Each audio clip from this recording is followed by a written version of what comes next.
The wet, squelching sounds of flesh being ground and torn were unmistakably clear, so close they seemed to press right against the door.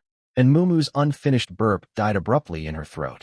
Su Cece's fingers tightened abruptly around her water cup, her knuckles blanching white. Laughter and chatter filling the room cut off on the spot. Dead silence descended over everything. No one dared stir an inch. Even their breaths were instinctively held to the softest possible hush. The hair-raising sound of chewing dragged on for a full 30 seconds before heavy footsteps gradually faded into the distance. Silence returned to the corridor outside. The girls inside the room looked as though they had just been fished out of water, their backs soaked through with cold sweat. "It's gone." Lin Qing's voice broke the stillness. Leaning back against his chair, his eyes burned with terrifying cold. "The corridors at night are forbidden territory. From now on, nobody steps outside after dark." The girl's taut shoulders slackened slightly. "If we just stay indoors, we'll be safe, right?" But Lin Qing's next sentence dragged them straight back into the abyss. "I've just verified something. Our dormitory is room 9001. 9 stands for the floor, and the 0, Lin Qing paused. It means we are inside Block 0, the same block that holds birdmen, demons, and giant orcs." Boom. His words landed like a heavy bomb, ringing dully inside every girl's head. The relief sparked by their SSS rank victory moments ago was crushed to dust by cold, brutal reality. This was a hellish starting line. This place was never a beginner zone. Then, are we all doomed? One girl could hold on no longer. Her voice trembled as tears splattered down her cheeks. Despair spread rapidly through the dormitory in an instant. Bang! A deafening crash. Bai Nian slammed her palm hard onto the table, sending jade bowls and chopsticks clattering wildly. She shot to her feet, sharp currents of air swirling around her body. "Why cry?" Her gaze sliced like a blade sweeping across everyone. "We slaughtered 6 skill-wielding goblins without a single casualty. So what if we're in Block 0? She drew a deep breath, forcing her own fear under control, her tone ringing firm. "There must be a way to survive within the rules. As long as our trump cards outnumber the monsters, we can carve out a path to life even when death seems certain." The next second, Bai Nian spun around and fixed her eyes on Su Mingming. "Mingming." There was no room for negotiation in her voice. "We have no time. Tonight, we must unlock a new trump card. We need Lin Qing's next 3-way selection." Whoosh. More than a dozen pairs of eyes locked onto Su Mingming all at once. No teasing, no gossip as there usually was. Only the burning, primal urge to stay alive, driven to the edge of a cliff by death. Su Mingming's face turned deathly pale, her soft frame trembling faintly. Yet under everyone's stares, she took a deep breath and slowly stood up. "I understand." Gripping the back of a chair, she stepped around the round table step by step. She halted right in front of Lin Qing. She lifted her head and met the gaze of this reassuring man. Her delicate, soft face flushed scarlet instantly, the tips of her ears blazing hot. Lin Qing stared back at her and slowly held out his hand. This was no romantic tryst. It was responsibility. The weight of more than a dozen lives resting on his shoulders in this living hell. He had no choice but to step forward. Su Mingming did not hesitate. Her slightly trembling fingertips rested lightly on his palm, which closed around hers in one firm, warm grasp. Swish. As if following an unspoken signal, the girls split automatically to either side, clearing a straight path leading to the private single room. Su Cece leaned against the wall, grinding her back teeth hard and turning her head away, a bitter ache rising in her eyes. Lin Qing led Su Mingming forward and strode into the room. Click. The wooden door shut behind them. Only a thin wall separated them. Su Cece's restless pacing mixed with Bai Nian's hushed defensive orders, beating against Su Mingming's heart like a drum, making her whole body tense. Lin Qing stood before Su Mingming and stirred his will. Manifest. In the next instant, an ornate large bed carved with mysterious runes materialized out of thin air. Pink velvet bedding and plump, soft mattresses followed, spreading out in layers. The cramped, dim chamber was instantly filled with soft pink hues, thickening the air with an ambiguous atmosphere. Lin Qing turned and sat heavily on the edge of the plush bed. When he raised his eyes, he crashed straight into Su Mingming's flustered gaze. "Scared?" he asked quietly. "I am not." Su Mingming bit her lower lip, her voice shaking violently. "I just don't know what to do." Lin Qing wasted no words. He reached out and wrapped his hand around her slender wrist. A gentle tug. "Ah!" Su Mingming let out a small cry, losing her balance and tumbling straight onto his solid, warm thighs. Through the thin fabric, the steady thud of his heartbeat echoed clearly into her ears. You don't need to do anything. Lin Qing brushed his palm against her burning cheek, his gaze deep enough to swallow her whole. Leave it to me. Tears shimmered in Su Mingming's eyes. She slowly closed them, summoning every ounce of strength. Awkwardly, she stretched out her arms and looped them around Lin Qing's neck. Her outer garment slid off. Then her inner layers followed. Clothes piled silently upon the floorboards. Cool air brushed against her fair skin. Su Mingming instinctively lifted her hands to cover herself, yet froze halfway. She forced her arms to fall, offering herself completely without reservation. Her petite frame bore breathtaking curves, a fatal temptation woven from sheer timidity and desperate resolve. Don't be afraid, Lin Qing whispered, drawing her shaking shoulders close as they sank together into the soft bed. At this moment, the primal resonance of life's origin and the yin-yang great Tao began, all to distill strands of pure, refined energy and unlock that unknown third option. Time slipped by. In the lobby of Dorm 9001, separated only by a wall, 13 girls scattered across every corner, tightly clutching wooden weapons forged by Enmushi. Danger could emerge outside the door at any moment. Huh? Enmushi gasped suddenly. Her eyes widened as she stared rigidly at the wooden door of the private room. From the narrow gap beneath the door, a wisp of pale pinkish-blue mist, thin as a thread, seeped outward silently. The second the mist drifted into their nostrils, the cold, moldy stench of rot filling the dormitory vanished entirely. Is this the movement from a talent activating? Enmushi gaped in shock. After merely inhaling a trace, 30% of the mental exhaustion weighing on her from successive frights melted away into nothing. Beside the wooden table closest to the door, Mumu leaned lazily against the table leg, twirling an empty water cup listlessly between her fingers. She wore nothing but black lace lingerie, large swathes of pale skin exposed unguarded to the air. Her fatigued body had just relaxed, every pore open wide. The drifting pinkish-blue mist seemed to have found an outlet. It slipped silently into her body through her breaths and skin, pouring in endlessly. Sigh. And Mumu stretched lazily without noticing, feeling an incredibly soothing warmth surge in her chest, even her lower abdomen growing faintly hot. She had no idea this overflowing high-concentration energy had already shattered an unknown law ahead of schedule. In the corner, Shunzi, who had kept her head down, lifted her gaze quietly. Staring at the light filtering through the door crack, her breathing quickened sharply. Her fair, crossed legs clenched involuntarily, and her pure face flushed visibly. The pink mist carried properties that stirred emotion, amplifying the strange sensation left from Lin Qing's accidental touch deep inside her heart. And Mumu caught sight of this scene sharply. A smirk tugged at her lips. She crossed her long, straight legs casually, her pale skin dazzling faintly in the dim light. Z, why is your face so red? Is it hot in here? Shunzi recoiled toward the corner like a startled cat. And no, I'm just keeping watch for monsters, she stammered, her palms soaked in sweat. Oh, and Mumu tilted her head and pierced her flimsy excuse without mercy. Do you need to squeeze your legs so tight just to watch for monsters? Mumu, Bai Nian, standing guard by the entrance, turned and shot her a sharp glare. Do you really have time for this banter at a moment like this? Monitor, a bow pulled too tight will snap. And Mumu pouted, glancing down at her own figure, a sober trace of self-mockery flickering in her eyes. You think I wouldn't want to fight beside Lin Qing as a main combatant? Unfortunately, I'm not cut out for battle. She sighed, her gaze burning as it locked onto the closed wooden door. We can stand safely here only because Meng Meng is enduring hardship inside to farm our trump card. I have no complaints latching onto this powerhouse. Life origin settlement complete. Completion rate of the recruit new player process, extremely high. Refreshing three-way reward selection. Lin Qing leaned half against the bedhead, Su Mingming sound asleep in his arms. Her cheeks still tinted pink rested against his chest. Traces of tears lingered at the corners of her eyes, yet her lips curved with peaceful sweetness. He reached out and gently wiped away her tear stains, a flicker of guilt stirring in his heart. He had held nothing back earlier to push the cutscene completion rate to its absolute limit. This soft girl had sobbed for 2 whole hours. Lin Qing steadied his mind, his gaze sharpening instantly. It's here. The reward that would decide the fate of everyone in room 9001. His talent panel unfurled. 3 golden light orbs lined up in sequence. Option 1. Instant kill revolver.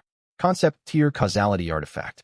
Shots never miss, instantly slaying targets regardless of life rank. Bullet capacity. 1. Lin Qing's eyelids twitched. An old acquaintance. Desirable? Utterly. One shot, one kill. Birdmen or demons, any hit means death. Yet it carried a fatal flaw. Only one bullet. Useless once fired. It was a last resort nuclear button, not viable for regular combat. Pass. Option 2. Material Replicator. Input 1 unit of any basic material. 1 unit will be generated every second. The material type locks upon input and cannot be changed. Non-tradable online. Lin Qing's breath hitched. 1 unit per second? If Enmushi laid eyes on this, she might drop to her knees and cling to his leg, calling him her patron. With this, Room 9001's defenses could be stacked into an impenetrable steel fortress. But they would still need to venture outside to explore sooner or later. Pass. When the third option surfaced, Lin Qing's breath caught for half a second. Option 3. Shield the March Forward SSS rank skill. Effect. Unfurl a 10-meter mobile shelter aura. All allied units within range gain double defense, movement speed, physical stamina cap, and self-healing ability. Core trait. Phase Pierce. Any attack launched by allies within the aura ignores all untargetable states on enemies. Phase Pierce. Lin Qing stared rigidly at those 2 words, his heart pounding wildly. This was tailor-made for those ghosts and aberrations immune to physical attacks. With this skill, no matter what wandering spirits we face, I can lead the girls and subdue them with brute force. This was the game-changing skill that could lift the entire team to new heights. I choose you. Without hesitation, Lin Qing jabbed his fingers sharply into the void. Option 3. Boom. The third light orb burst into countless specks of radiance, surging into Lin Qing's body. Heat bloomed in his chest as a golden brand etched itself into his skin. He focused his will. A faint golden halo, barely visible to the naked eye, rippled outward with him at its center. The aura pierced the wooden wall and blanketed the entire lobby in an instant. 14 familiar life signatures within the 10-meter radius felt bound to him as one. Lin Qing lowered his head and stroked Su Mingming's hair. Rest easy. The hardship you endured was more than worth it. Separated by a wall, inside the dorm lobby. Xing. Su Cece twisted her short blade backward, stabbing cleanly through a goblin's neck. The 12th one. She pulled the dagger free and muttered angrily through gritted teeth. You rotten playboy Lin Qing. You're enjoying yourself in there while I stand guard out here. If you don't unlock something powerful, I'll run you through tomorrow. The angrier her rant, the harder she struck with her blade. The moment the goblin dissolved into ashes, surging pure life energy flooded into her body. Su Cece shuddered all over. Life rank, ordinary tier mid-stage. It worked. Strength exploded through every limb, electric thrills running between her bones. Su Cece clenched her fists, and the sour, stifling frustration weighing on her chest faded a little. Great. While Lin Qing farms rewards inside, I haven't been idle out here. That's enough. Bai Nian's cool voice cut through the air. She walked over gripping her short blade, bloodshot eyes heavy with fatigue. Sentinel orders cooldown is over. I'll take watch for the late shift. You go rest. Su Cece pouted, prodding the floor irritably with her blade tip. How am I supposed to sleep? Her gaze remained fixed like a hook on the private room door. Bai Nian pressed a hand onto her shoulder, her tone leaving no room for argument. You have to lie down anyway. We head out tomorrow. If you burn yourself out, Lin Qing will be the first to chew you out. At the mention of his name, Su Cece stiffened and huffed stubbornly. He wouldn't dare. Even so, she sheathed her blade obediently and sat down in the corner. Her eyes closed, yet her mind kept drifting back to that door. In the shadows of the corner, Enmumu lay beside her elder sister, her long pale legs glowing softly. She was wide awake, having heard every word exchanged between Su Cece and Bai Nian. Just then, the pinkish-blue mist that had seeped into her body earlier gathered silently over her chest before slowly sinking down toward her lower abdomen. Enmumu trembled violently and snapped her eyes open. Huh. She instinctively clutched her chest, heart hammering, terrified she had been cursed. She quickly summoned her personal panel. The next second, Enmumu froze completely, thunderstruck. Enmumu. Talent. None. Ability. Seed of descendants. Any offspring you bear will awaken an innate talent-bound target. Lin Qing. Enmumu stared rigidly at the line of text, eyes almost bulging out of her head. Seed of descendants. Wasn't this Su Mingming's talent? How did it end up on me? Did the system glitch? No. A memory flashed through her mind. The pale pink mist drifting out under the door last night. The mist that chased away exhaustion. Her body had felt strangely warm the moment she breathed it in. A wild thought struck her like lightning. Damn it. Su Mingming's absurd SS rank talent. Could it spread when catalyzed by that special mist? and Mumu's breathing grew heavy, her chest rising and falling rapidly. She lifted her gaze quietly, staring hotly at the closed private room door. Once shock faded, irrepressible elation welled up. She darted a cautious glance towards Su Cece in the distance, then bit her lip hard, fighting the urge to burst out laughing. I'm set. Excitement glinted in Mumu's eyes. I've hit the jackpot this time. I'll be the next primary combatant beside Lin Qing. And Mumu was still drowning in joy. Lin Qing and Su Mingming inside the private room never suspected the secret unfolding around them. The talent that was supposed to start spreading 7 days early had descended ahead of schedule, triggered by overflowing stacked energy from 2 SSS-ranked talents. Inside the private room, Su Mingming's eyelashes fluttered, and she slowly opened her eyes in a daze. She blanked for 2 seconds. She tried instinctively to curl under the covers, only to realize she was clinging tightly to Lin Qing like an octopus. Her legs tangled with his body burning hot against hers. Oh no, how did I fall asleep like this? So unbecoming. Yet panic melted into soft sweetness after a moment. She truly was his woman now. Awake. Lin Qing's deep voice rumbled above her head. Perfect. Check your talent and see what you've gained. Su Mingming froze for a second and immediately summoned her panel. The next instant, she shot upright, oblivious to her exposed figure, unable to contain her voice. Lin Qing, I got it. Separated by a single wall, Su Cece, who had just leaned against the wall to rest, opened her eyes, her face turning pitch black. Got it. Got what? No way. That fast. You rotten Lin Qing. Su Cece gripped her dagger's hilt so tight she nearly crushed it. Inside the private room, Su Mingming had no idea how crushing her outburst was for the people outside. She grabbed Lin Qing's arm, her eyes blazing brightly. I gained combat power. I can fight now. Frostheart. Conjure frost elemental energy to inflict slow, freeze, and frost poison erosion upon targets. Potential, scales with life rank. Su Mingming could not hide her excitement, her voice trembling faintly. She would no longer be dead weight hiding at the back. She never wanted to relive the helplessness of watching Lin Qing injured and Yang Yuting fall unconscious. Now she finally qualified to stand and fight alongside him.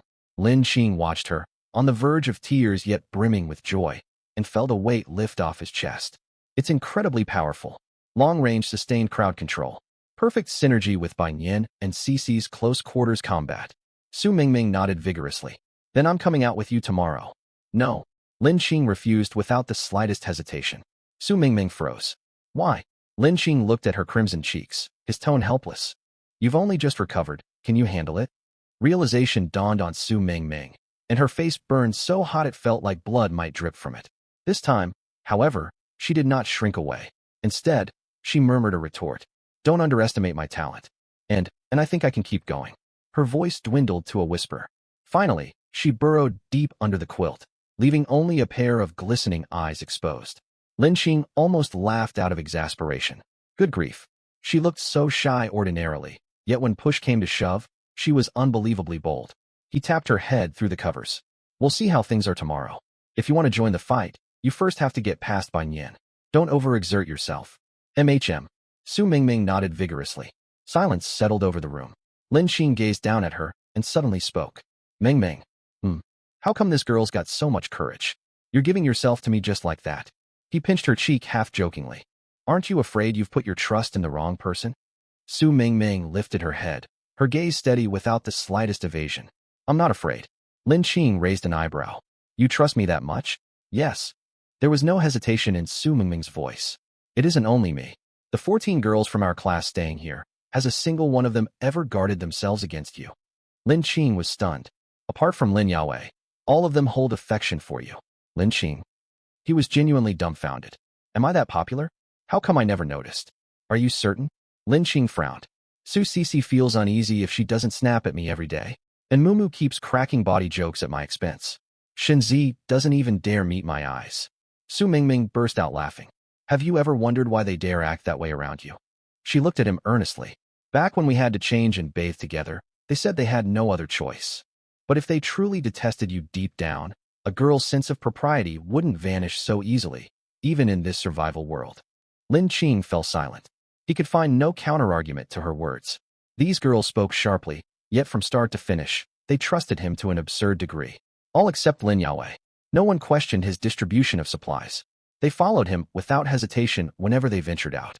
When picking from 3 talent options, every single one prioritized his judgment. Trust like that could not be built overnight. Why? Lin Qing knit his brows tightly. Su Mingming bit her lip, and her eyes suddenly turned red. It's because of what happened to Teacher Lu. Teacher Lu. Lu Mani. MHM. Lin Qing's mind conjured the image of that gentle woman who always wore plain long dresses. She would lend money to boys who couldn't afford tuition and stay up late talking to girls who had failed their exams. But later, she fell from the 4th floor and lay in a pool of blood. Why bring her up all of a sudden? Lin Qing sighed. Su Mingming clutched the edge of the quilt tightly, her voice trembling. Because ever since then, everyone has looked at you differently. The school covered it up as an accident, claiming she suffered from poor mental health. She was such a kind person, yet they tried to erase everything about her with a single statement. Su Mingming lifted her head. You were the only one in the whole class who refused to believe it. You snuck out in the middle of the night to dig through files. You blocked the school leader's cars. Security guards tackled you to the ground and beat you until your lips split open. In the end, you led us to find the person who drove her to her death. The night that person was arrested, all of us in the dorm cried until dawn. Su Mingming's voice grew quieter, yet each word struck heavy blows to Lin Qing's heart. From that moment on, you became the person who stands in front of us to shield us. A heavy ache welled up inside Lin Qing's chest. He had never thought he had done anything remarkable. He never imagined that incident would leave such a deep mark on these girls. Now it all made sense. No wonder Bai Nian handed over command to him unconditionally. No wonder Xin Zi trembled with fear, yet still threw herself in front of him to block blades.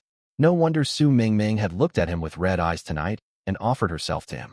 It was never solely because of his SSS rank talent. Lin Qing suddenly felt a crushing weight settle on his shoulders.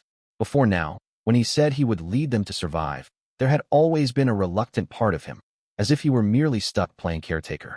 But all that hesitation vanished in an instant. These girls had already entrusted everything, their lives and their innermost selves, to him. There was no room left for indecision. Did this damned survival world want to play rough? Goblins, demons, and whatever sinister thing lurked behind that crimson wedding door. Anyone who dares lay a hand on Dorm 9001 will face me. I will lead these girls and fight our way out, no matter what stands in our path. Sensing the drastic shift in Lin Qing's aura, Su Mingming spoke cautiously. Lin Qing looked down at her. I'm fine. He pulled her into his arms. I just suddenly realized, if all of you trust me this much, a smirk tugged at the corner of Lin Qing's mouth. His gaze turned sharp and possessive as he lowered his voice to a husky murmur. Then as dorm leader, it would be unacceptable if I didn't unlock a few more trump cards for you. Su Mingming froze. Before she could gather her wits, Lin Qing leaned over and pinned her beneath him. Shouldn't we accelerate progress on your recruit new player talent? Su Mingming's face flamed scarlet. She pushed at him in a fluster. Don't say such things, MMPH. Lin Qing said no more. He bent down and kissed her. On the other side of the wall, Su Cece, half asleep and drifting toward slumber, suddenly caught strange noises coming from behind the wooden door. The commotion was louder than it had been before. Su Cece's eyes flew open, bloodshot. The next second, she buried her face in her knees, shaking all over with rage. Lin Qing, you shameless brute. Weren't you done already? A heavy hush hung over Dorm 9001. Only the large screen mounted on the wall cast a pale, icy glow. In the upper right corner of the screen, the clock ticked over to exactly 7 o'clock. At that moment, creak, the wooden door to the private room swung open from within. Lin Qing stepped out looking refreshed, holding Su Mingming's hand. The girl beside him glowed with a soft flush. The faint red tint around the beauty mark at the corner of her eye had not faded, yet her awkward gait betrayed her discomfort. Su Cece, leaning against the wall, turned her head at the sound. When she saw them walking hand in hand, she ground her teeth together. Bastard. That shameless man. He'd already claimed his reward, yet he still refused to let go of her hand. Well. And Mumu hurried over at once, her eyes roaming freely over Su Mingming. Just look at how flushed our Mingming is. Ripe as a juicy peach, TSK. You two spent the whole night together. How did it go? Did you unlock an overpowered trump card? Su Mingming grew uncomfortable under her stare and instinctively tried to hide behind Lin Qing. Mumu, cut the teasing. Let's get down to business. Bai Nian interrupted before tension spiraled out of control, her expression solemn. She had barely slept, her eyes streaked with red, yet she was unusually alert. Clearly, last night's monster hunts had brought her substantial gains. Bai Nian turned to Lin Qing. What reward did you receive? It will decide our action plan and defense arrangements for today. Dozens of pairs of eyes locked onto Lin Qing at once, filled with anticipation, nervousness, and anxiety. Lin Qing wasted no time on suspense and snapped his fingers. A pale golden halo burst outward centered on him, sweeping across the entire dormitory in an instant. Soft light washed over every person in the room. Every girl jolted. The exhaustion built up through nights of terror melted away completely. What is this? One girl blurted out in shock. She rotated her stiff shoulders. Her body felt light, as though dozens of kilograms of weight had been lifted off her, leaving her feeling freer than ever. I feel like I could punch a bull to death right now. Me too. My body feels warm and wonderful. Lin Qing swept his gaze across the group, watching their delighted reactions before speaking slowly. SSS rank support aura skill. March forward under my protection. Within a 10-meter radius around me, all allied units I acknowledge receive double defense, speed, physical stamina cap, and self-healing ability. A collective gasp echoed through the room. Doubled. What did that mean? Bai Nian's a rank talent, Master Combat, only quintupled her own physical attributes when activated. But Lin Qing's aura was a group buff. That meant ordinary girls without combat talents would see an immediate surge in physical capability within the aura, matching that of professional athletes. That is not all. A sharp glint flashed in Lin Qing's eyes, and his voice deepened. This skill possesses a core feature, Phase Breach. Within the aura, your attacks ignore all untargetable states on enemies. Phase Breach. Untargetable. Most of the girls looked confused. But Bai Nian and Su Cixi understood instantly, their pupils constricting sharply. You mean, Bai Nian's voice tightened, those invisible, eerie entities will become visible inside your aura? Our physical strikes can harm them directly. Exactly. A grin curved Lin Qing's lips. No matter what kind of unearthly creature it is, even ghosts will have to take a beating. Thrilling. Utterly thrilling. Fear almost always stemmed from insufficient firepower and ineffective attacks. Now this single skill solved most of those two problems. What did it matter that we started in hellish conditions? Anything that can lose health is no longer an apparition. It's just experience waiting to be harvested. I can fight too. Amid everyone's excitement, Su Mingming suddenly pulled her hand free from Lin Qing's and stepped forward. She lifted her delicate white palm, and frigid cold surged forth violently. Crack, crack, crack. Water vapor in the air converged instantly. In the blink of an eye, an ice crystal radiating bitter cold formed in her palm. The air surrounding the crystal seemed frozen solid, and Mumu standing close by could not help shivering. I have obtained Heart of Frost. I can shape ice elements to attack, and my strikes slow, freeze targets, and inflict frost toxin erosion. Su Mingming's voice was soft, her watery eyes fixed firmly on Lin Qing, yet her tone held unprecedented resolve. I want to join your exploration outside today. Everyone fell silent with shock. This SSS rank talent was monstrously powerful. After just one night, a delicate girl who once could barely overpower a chicken had transformed into a powerful crowd-controlling ice mage. Bai Nian glanced at Su Mingming's determined expression, raised an eyebrow subtly, then turned back to Lin Qing.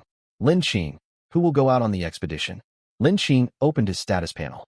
Ever since obtaining the Sentinel token, he had passively absorbed 20% of the life energy from nearly 40 goblins killed by Su Cixi and Bai Nian.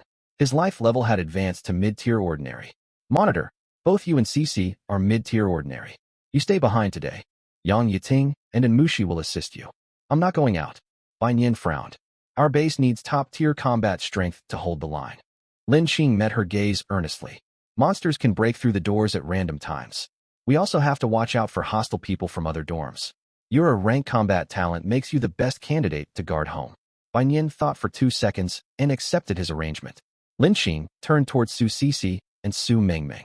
The two of you come out with me. My barrier and aura will back us up. We can advance or retreat freely. Cixi will handle frontline melee damage, and Mingming will provide long-range attacks and crowd control. This setup can cope with most emergencies.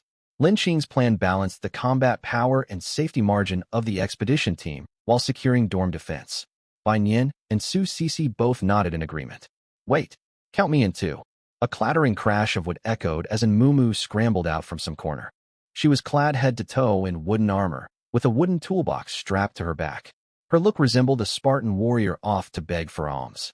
She stepped before Lin Qing and puffed out her chest confidently. 3 people are too few. If trouble hits, there won't be anyone to cover for each other. I can act as a tank, at the very least. I can carry loot and scavenge supplies. And Mumu's mind raced with schemes. Are you kidding? She'd struck lucky last night and gotten a seed of progeny, a heaven-sent opportunity. If she did not tag along with Lin Qing, the only one capable of activating it, how could she seize her chance? She could not wait around hoping Lin Qing would return to the dorm to seek her out. She had to take initiative. Lin Qing stared at her absurd, eye-watering heavy armor and twitched his mouth. A tank? With that frail frame, are you sure you won't just be monster food? Still, she had a point. Extra hands would help gather spoils. Very well, you can come. A dozen minutes later, Lin Qing led the 3 girls in wooden armor out through the dormitory door. The stench of blood in the corridor was stronger than the previous night, mixed with a putrid reek of decay. The team traveled a short distance before halting outside Dorm 9006. The wooden door stood half open. Inside stood 8 young men and 4 young women, all staring blankly at the broken door. Their eye sockets were sunken, every single one bearing wounds, looking like refugees escaped from a camp. There was one fewer person than yesterday. Recalling the horrendous chewing sounds from the previous night, Lin Qing immediately guessed the fate of the missing person. Zhou Hao's lips were cracked, his face ashen, heavy dark circles beneath his eyes from exhaustion and terror. The followers behind him avoided his gaze, watching him with fear and wariness, deliberately keeping their distance. Lin Yawei stood meekly beside Zhou Hao, yet a flash of venom flickered across her face the moment she spotted Lin Qing's group. Halt! At the sight of Lin Qing, Zhou Hao forced himself forward. His bloodshot eyes greedily locked onto the water bottle strapped to Mumu's back. He turned to Lin Qing, forcing a grin uglier than a grimace. Lin Qing, we are classmates. Won't you spare some water to drink? I'm not asking for nothing. I'll trade you information we've gathered. Lin Qing glanced at him blankly, not slowing his pace in the slightest. No water. No trade. Zhou Hao's smile froze instantly. Lin Qing, we're all classmates. Yawei was once on your team. We cross paths every day. Are you telling me what to do? Lin Qing let out a cold laugh, not even lifting his eyelids. Clang. Su Sisi had no patience for empty talk. She drew her short blade and stepped forward, the tip aimed straight at Zhou Hao. Su Mingming beside her raised her hand at the same time.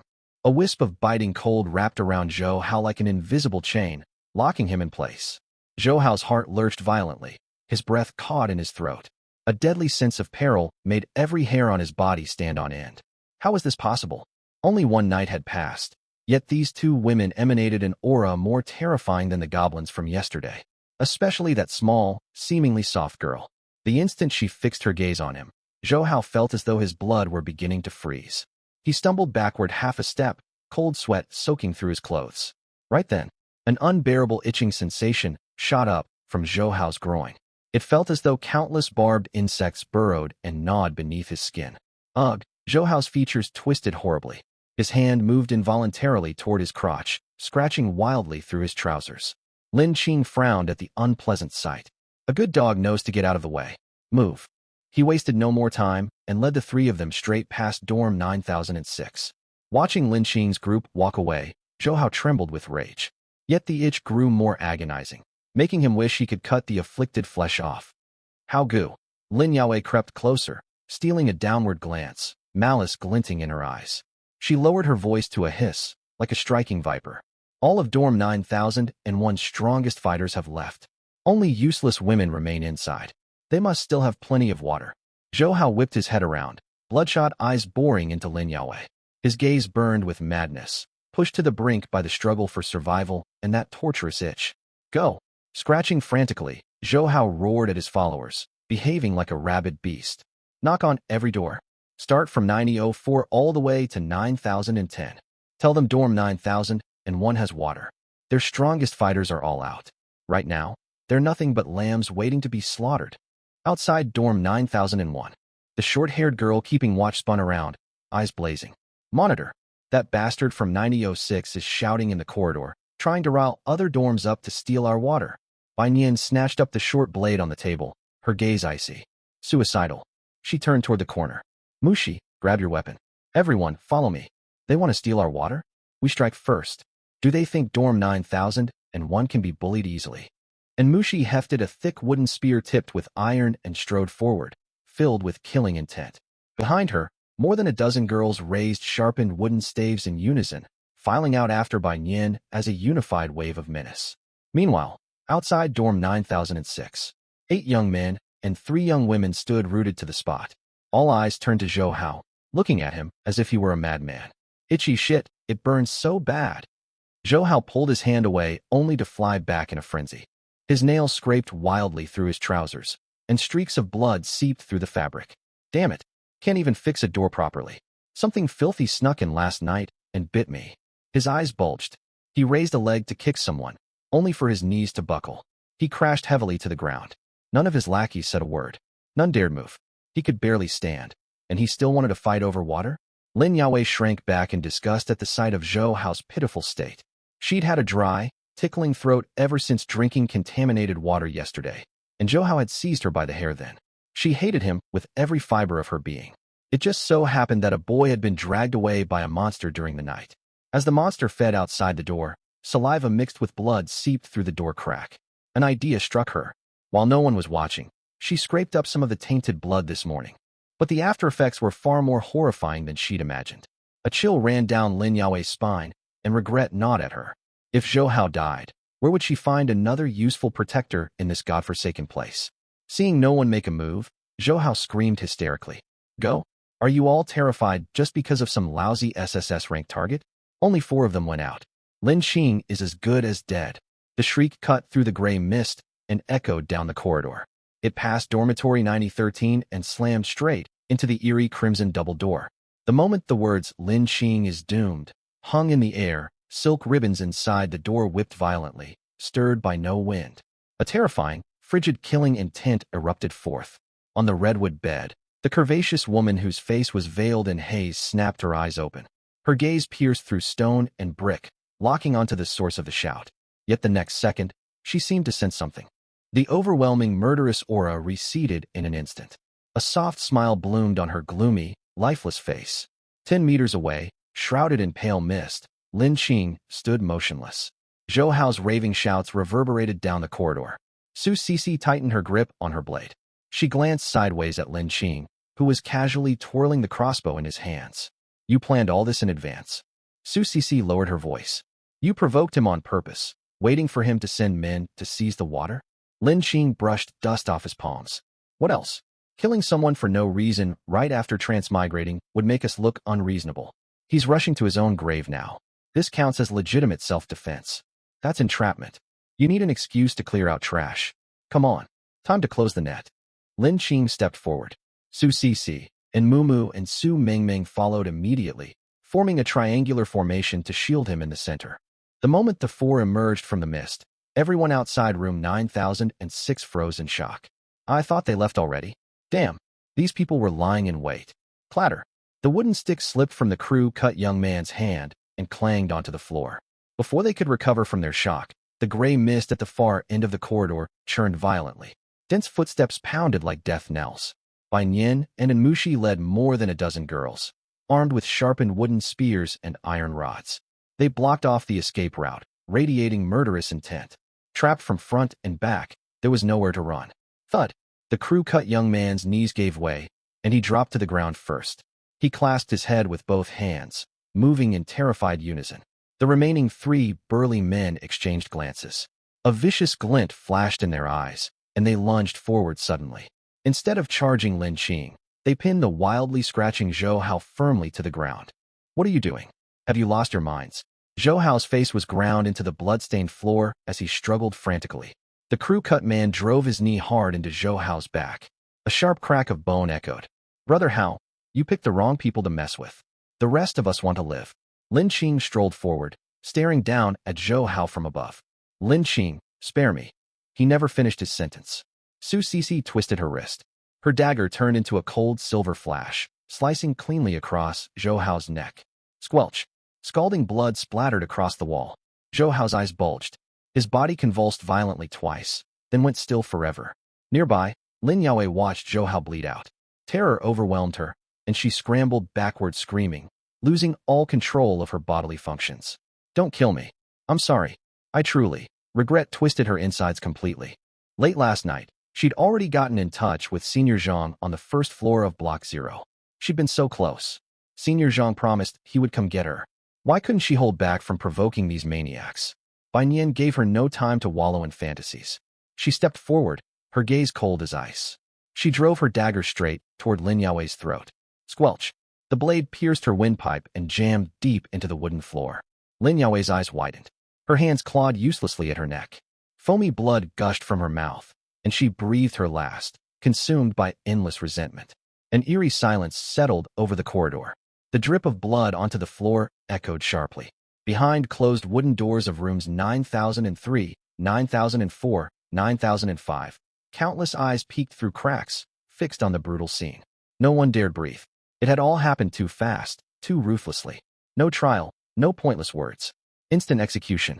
The 11 men kneeling beside the pool of blood trembled, pressing their heads to the tiles, terrified they would be the next to die. The crew-cut man jerked his head up, streaked with snot and tears. Brother Qing, boss, spare our lives.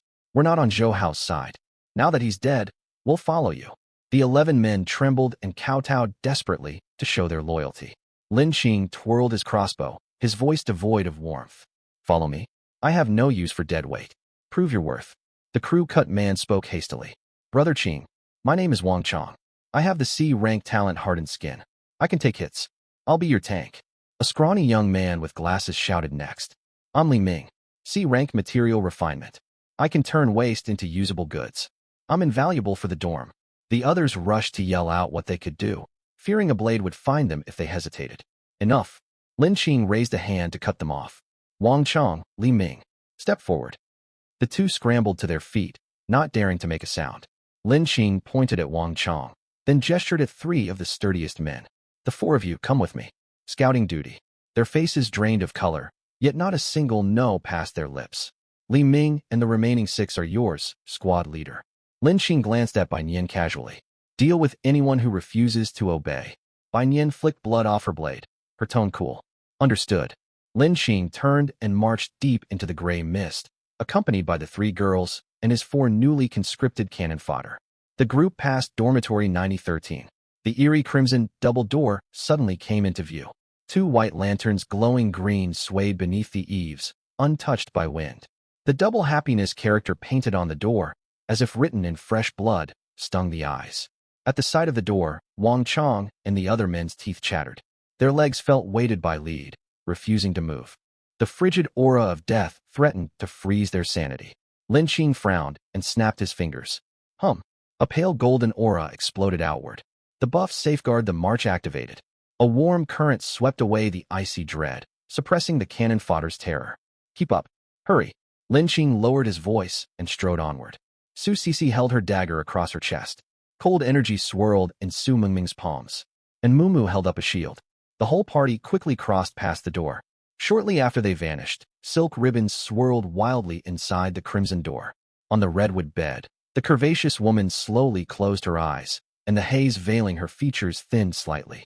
The group traveled onward for 2 minutes before a downward flight of stairs appeared ahead. Lin Qing halted at the stairwell, his gaze sharp. Beneath lay pitch-black darkness.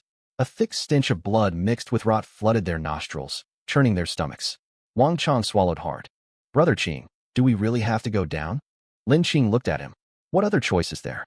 Didn't you say your skin can harden? Lead the way. Wang Chong's face turned ashen green. But catching sight of Su Sisi's still dripping dagger, he knew there was no escape. Death awaited either way. Going down might buy him a few more minutes of life. Gritting his teeth, Wang Chong roared and activated his talent.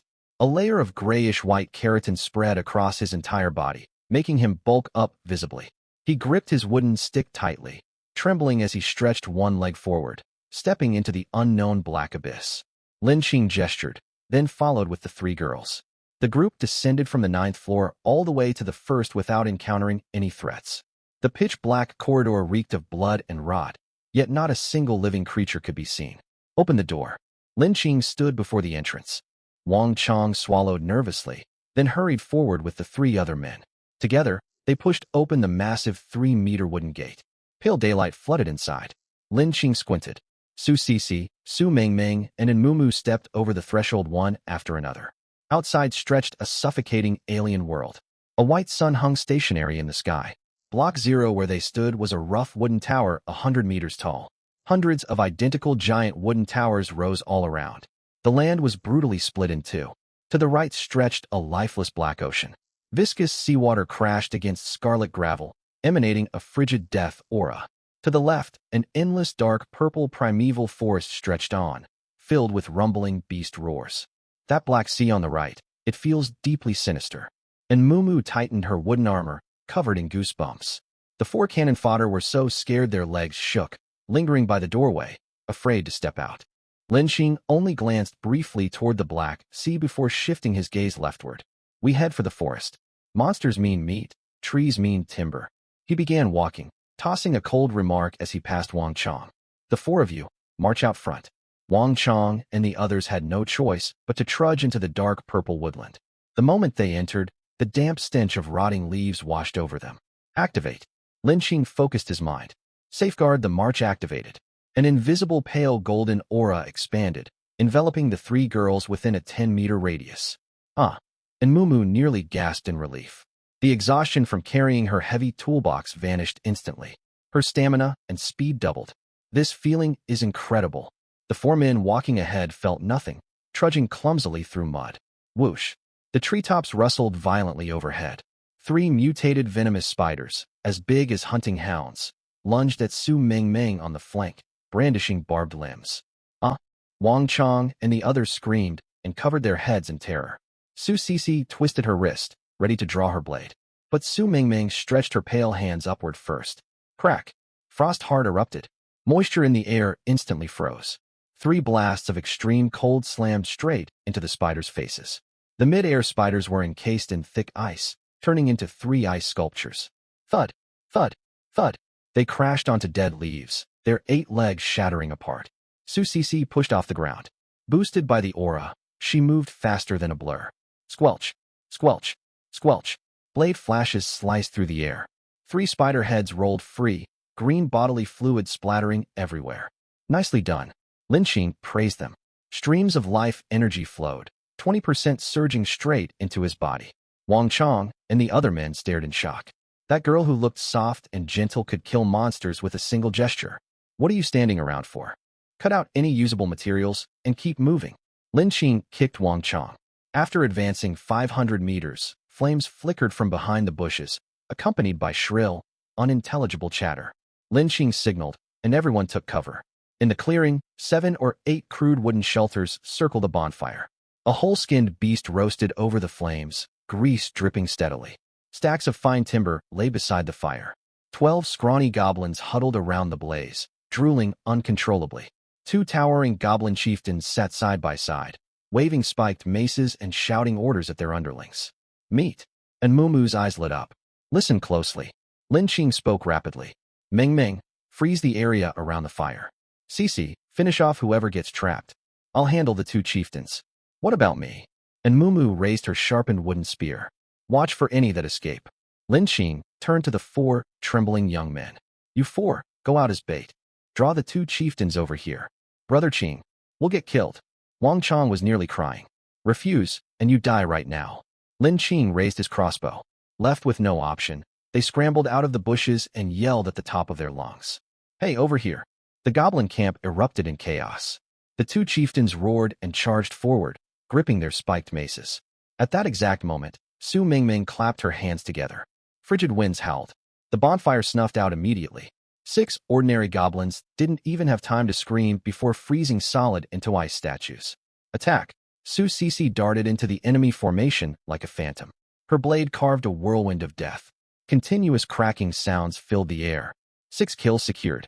Meanwhile, the 2 chieftains closed in on Wang Chong's group. Wang Chong squeezed his eyes shut, activating hardened skin to brace for impact. Whoosh! A silver coin vanished. Lin Xing pulled the crossbow trigger. The bolt pierced the left chieftain's eye socket. Ow! The blinded chieftain clutched its face, screaming and rolling on the ground. The second chieftain's eyes burned red. It charged past Wang Chong and swung its mace straight for Lin Xing's face. Boom! An ornate large bed materialized out of thin air. It slammed down in front of Lin Xing. The mace crashed into the mattress with a dull thud. The bed did not shift an inch.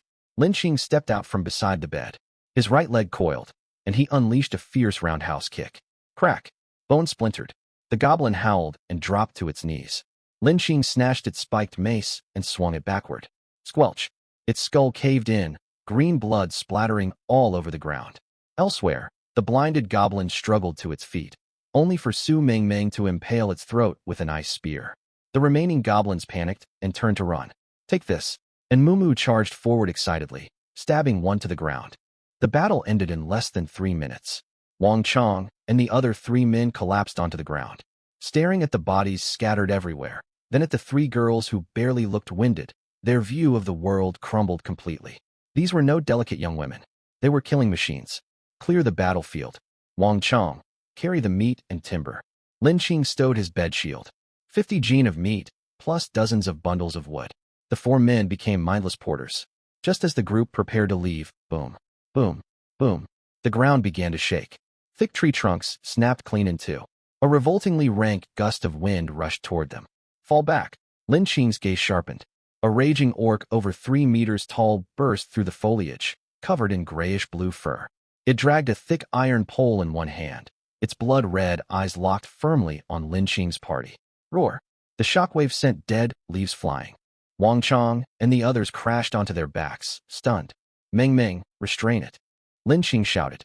Su Mingming received the order and poured all her power into her talent.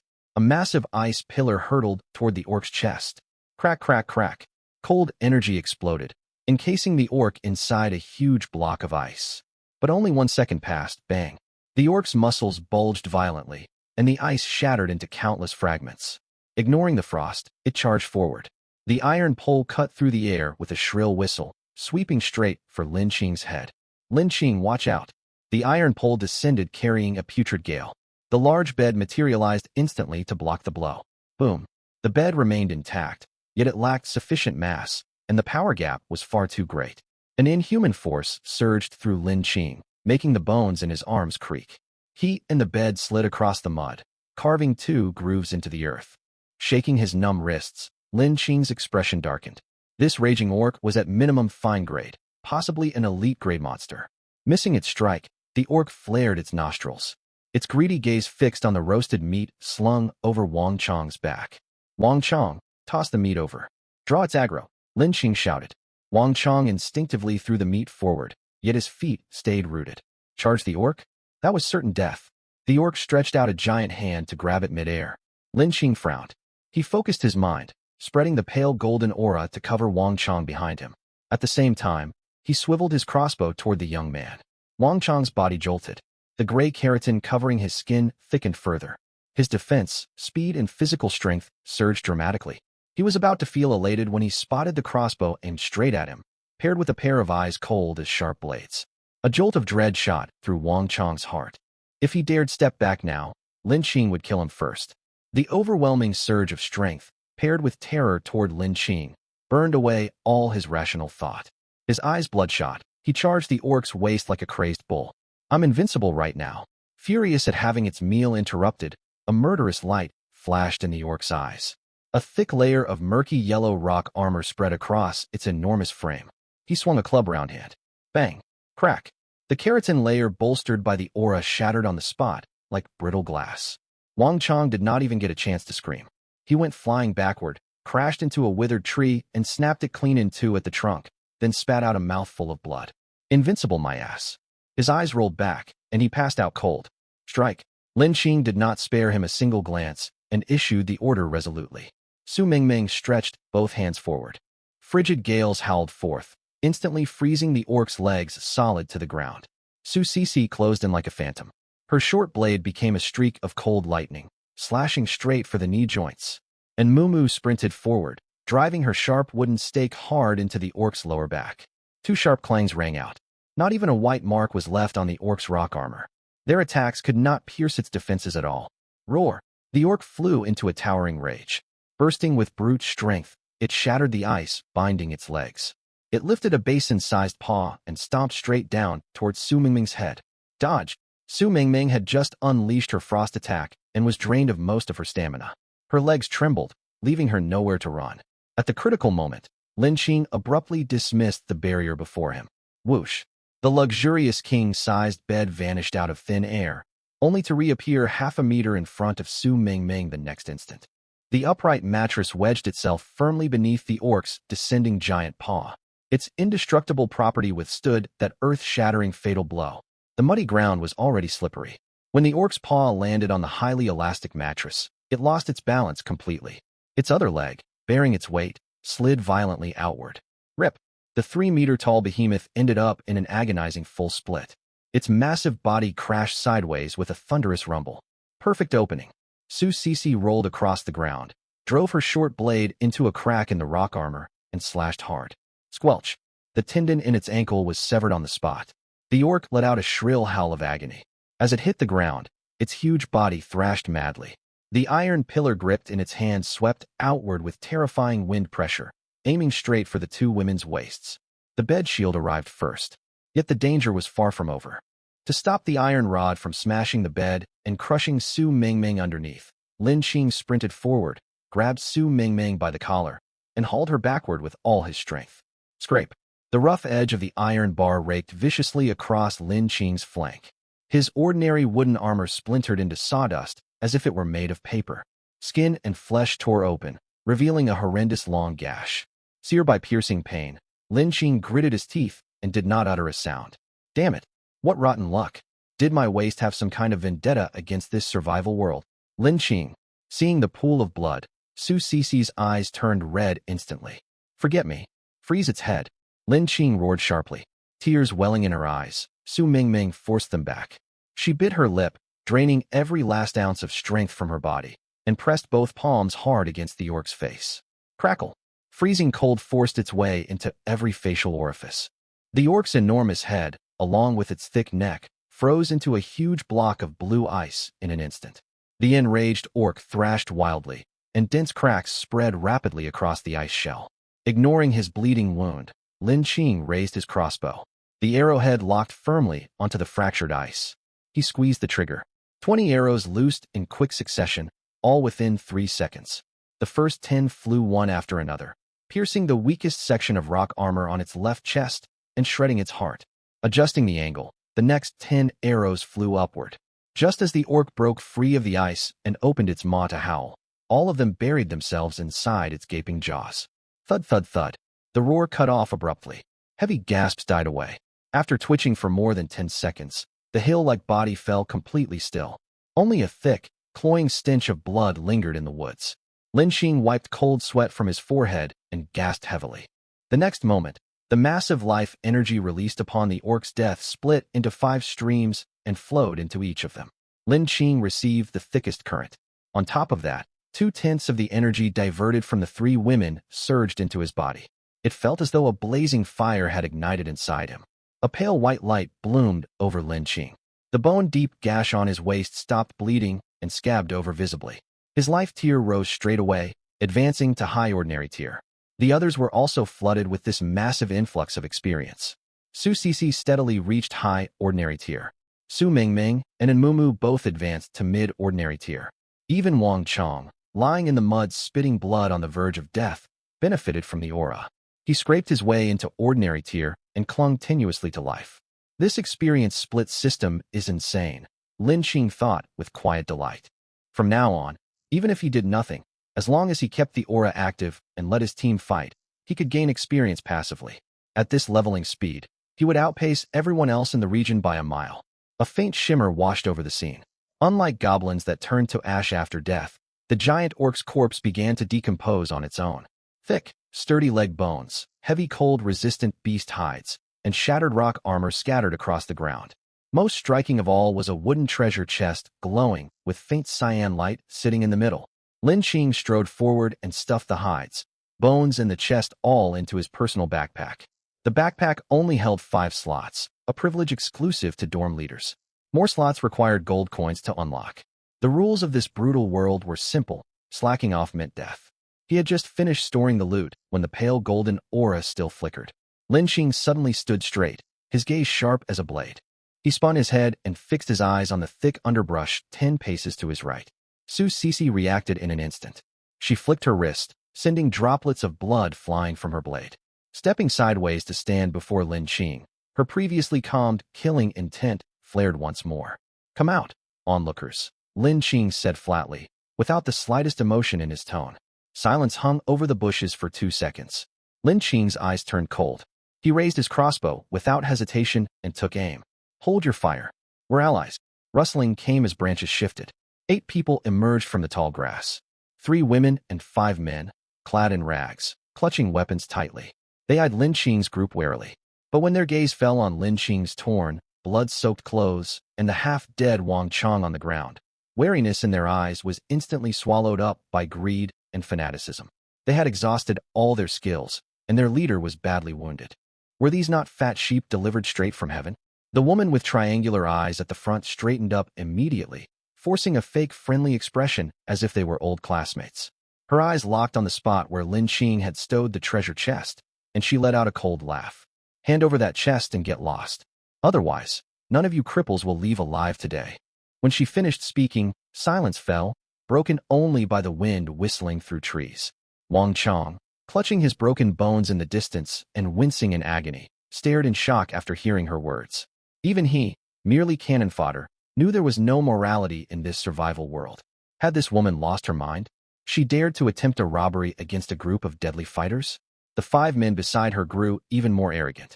Hefting their fire axes, they advanced step by step, confident in their numerical advantage. Why waste words? Leave the chest and those 3 girls. Kill the men outright. They spoke of open robbery and murder as if it were perfectly justified. And Mumu rolled her eyes hard, looking at them as if they were already corpses. Lin Qing could not be bothered to waste a single word. Reasoning with idiots such as these would be an insult to his own intelligence. He patted Su Cici's shoulder, gesturing for her to step aside. He leveled the crossbow, aimed straight between the triangular-eyed woman's brows. No warnings, no idle threats. Not even a flicker of change in his expression. Lin Qing moved his finger and squeezed the trigger all the way down. Squelch. A dull sound of penetration echoed. The triumphant sneer froze on the woman's face. Blood burst from her forehead. The arrow's powerful momentum threw her backward, and she crashed heavily into the muddy water. Her limbs twitched twice, then went still forever. The 8-person gang, cocky a moment before, fell dead silent. Wind swept through the forest, carrying the scent of blood further afield. You really dare to kill people? A burly man stared in disbelief, eyes wide. Meanwhile, a tall, robust man stared at the crossbow, ecstasy flashing across his face. He's out of arrows. Charge. He's helpless. Kill the men. Keep the women. Greed drowned all sense. For fire axes were raised high as they charged toward Lin Qing. Fools. Lin Qing's expression remained unchanged as he pulled the trigger. Whoosh. A silver coin vanished instantly. An arrow materialized out of thin air, streaking forward like a beam of light. Thud. A bloody hole tore open in the tall man's chest. He did not even have time to scream before collapsing straight to his knees. Lin Qing prepared to unleash another attack. Yet no arrow formed. This time he truly had none left. After firing 22 energy arrows in succession, the core of this ordinary tier weapon had entered overload cooldown. Still, his expression did not shift, and he did not take a single step back. 3 figures shot out from behind him. Su Cici gripped her short blade, murderous rage blazing in her eyes. Try to harm Lin Qing? They were asking for death. Under the aura protect the retinue. The 3 women's stamina had already fully recovered. Su Cici slid low to dodge a descending fire axe, and her blade sliced across the burly man's ankle. Ah! The burly man screamed and fell. Su Cici sprang upward, driving her blade backward to slice open his carotid artery. Blood sprayed half a meter into the air. Freeze, Su Mingming said in a soft voice. Yet her strike was ruthlessly decisive. She pushed her hands forward, and frigid winds surged. 3 men instantly had their legs frozen solid. They struggled in terror. Scum, do you think you can covet me? And Mumu lifted her beast-bloodied sharp wooden stake and leaped high. She drove it straight into one frozen man's eye socket. The stake pierced all the way through his skull. Su Cici twisted her body, her short blade tracing a deadly white arc. In barely 10 seconds, 6 bodies lay scattered haphazardly in the mire. Silence descended once more. Lying not far away, Wang Chong watched the 3 cold, blood-soaked women radiating killing intent. Frightened out of his wits, he lost control of his bladder and fainted again. Lin Qing glanced over the corpses. Overreaching idiots. He waved away the drifting blood scent and pulled the cyan glowing wooden chest from his backpack. Open. Lin Qing lifted the lid. 2 streaks of light leaped out. Obtained. Item upgrade voucher ×1. Obtained. Blueprint. Fine tier carved arrow tower ×1. Su Cici leaned over to check the stats, eyes lighting up. The upgrade voucher can raise any item below elite tier straight to elite tier. Lin Qing did not hesitate. He placed the crossbow alongside the voucher. The crossbow lacked raw attack power and consumed silver coins with every shot. Yet it possessed a critical advantage. No physical arrows needed to be loaded, and it boasted an extremely high rate of fire. If he sustained enough firepower, it could prove devastating. White light flashed. The worn crossbow looked brand new, forged from dark silver with intricate patterns carved across its frame. Elite tier repeating hand crossbow. Each attack consumes 1 silver coin. Grants armor-piercing effect. Attached skill, blast shot. Consumes 10 silver coins to fire an arrow that creates explosive area damage. Cooldown, 10 minutes. Lin Qing hefted the crossbow. It fit perfectly in his hands. The blueprint is pretty good too. And Mumu picked up the parchment. The carved arrow tower can be built right onto the outer dorm walls. It automatically attacks hostile targets that draw near. We'll be able to sleep soundly at night. Lin Qing, you have such great luck. Su Mingming leaned closer, eyes filled with admiration. The girls gathered around him, easing the tense atmosphere. The shadow of the earlier slaughter faded away, and Mumu pushed Su Mingming aside and sidled up next to Lin Qing. Naturally, she looped her arm through his and leaned most of her weight against him. Brother Qing, you scared me half to death just now. And Mumu tilted her head, her voice honeyed, and casually brushed her hand across his chest. Lin Qing stiffened. He turned to look at Mumu. And Mumu was usually bold with her teasing, yet she always kept a respectful distance physically. What had gotten into her today? They stood close, and Mumu stared straight at him, burning longing clear in her eyes. Lin Qing was utterly confused, and Mumu exhaled softly, pressing her body limply against his arm. Her curves pressed unabashedly against him. Her peach blossom eyes shimmered, sultry and inviting. Humph. Those two must know the spark has been passed to me. They are probably watching me in secret right now. Fine. Don't blame me for making the first move then. And Mumu resolved inwardly. Now that the spark had been transferred and bonded to her, she needed to finish this ritual sooner rather than later. Growing stronger together was what mattered. Seeing Lin Qing make no move to pull away, she took it as silent consent. She bit her glossy lower lip, and her slender fingers traced slow circles on the back of his hand in an intimate gesture. Her voice turned so soft it could melt honey. Brother Qing, later tonight, I'll scrub your back for you alone. Okay? A shiver ran through Lin Qing. He snatched his arm free and stepped back half a pace, staring at her as if she had lost her mind. Be normal. Did you hit your head? And Mumu. A sharp shout rang out. Su Sisi exploded with anger. She darted forward, grabbed Mumu by the collar, and hauled her away like lifting a chick. What are you flirting about here? Get a hold of yourself. Rage stained the corners of Su Sisi's eyes red. That shameless man. He was fooling around with Su Mingming only last night. And now Mumu was throwing herself at him? Did she think Su Sisi did not exist? Even Su Mingming, who had shared his bed, stared on in shock. And Mumu loved crude banter normally. Yet deep down, she always knew where to draw the line. Why was she openly competing for a man as if possessed? Her behavior was wildly out of character. Oh, come on, Sister Sisi. Why are you so upset? And Mumu straightened her collar unapologetically, her gaze still seductive. We're living through the end of the world. Brother Qing is our only man. Isn't it only right for me to help take care of him too? You. Blood rushed to Su Sisi's head. Her short blade scraped halfway out of its sheath with a sharp clang. Enough. Lin Qing snapped, cutting short this absurd farce. His mind was filled with questions, yet this dangerous wilderness was no place to debate harems. Let's find food first. Ignoring the thick cloud of jealousy surrounding him, Lin Qing led the group deeper into the woods. The forest grew darker. The air reeked of rot and stale dampness. More than 10 minutes passed. Roar, a low growl echoed through the underbrush, carrying an intimidating pressure that sent chills down their spines. The four immediately slowed their pace. Pushing aside a cluster of giant ferns, they spotted a massive black tiger lying on the clearing ahead. Its size was comparable to an armored vehicle. Its fur was glossy black, as though cast from forged steel. Most terrifying of all, the tip of its tail sprouted a razor-sharp, bony spike. At that moment, it was tearing into an unknown deer-like creature, the sound making their skin crawl. High ordinary tier, mutant tiger. Lin Qing took one look and quickly judged its strength. Leave it to me. Su Sisi gripped her short blade, her gaze cold as frozen ice. And Mumu's shameless advances earlier had left her seething with pent-up rage. She was desperate for an outlet. Lin Qing did not even need to issue battle orders. And Mumu and Su Mingming smoothly spread out to flank the beast from left and right.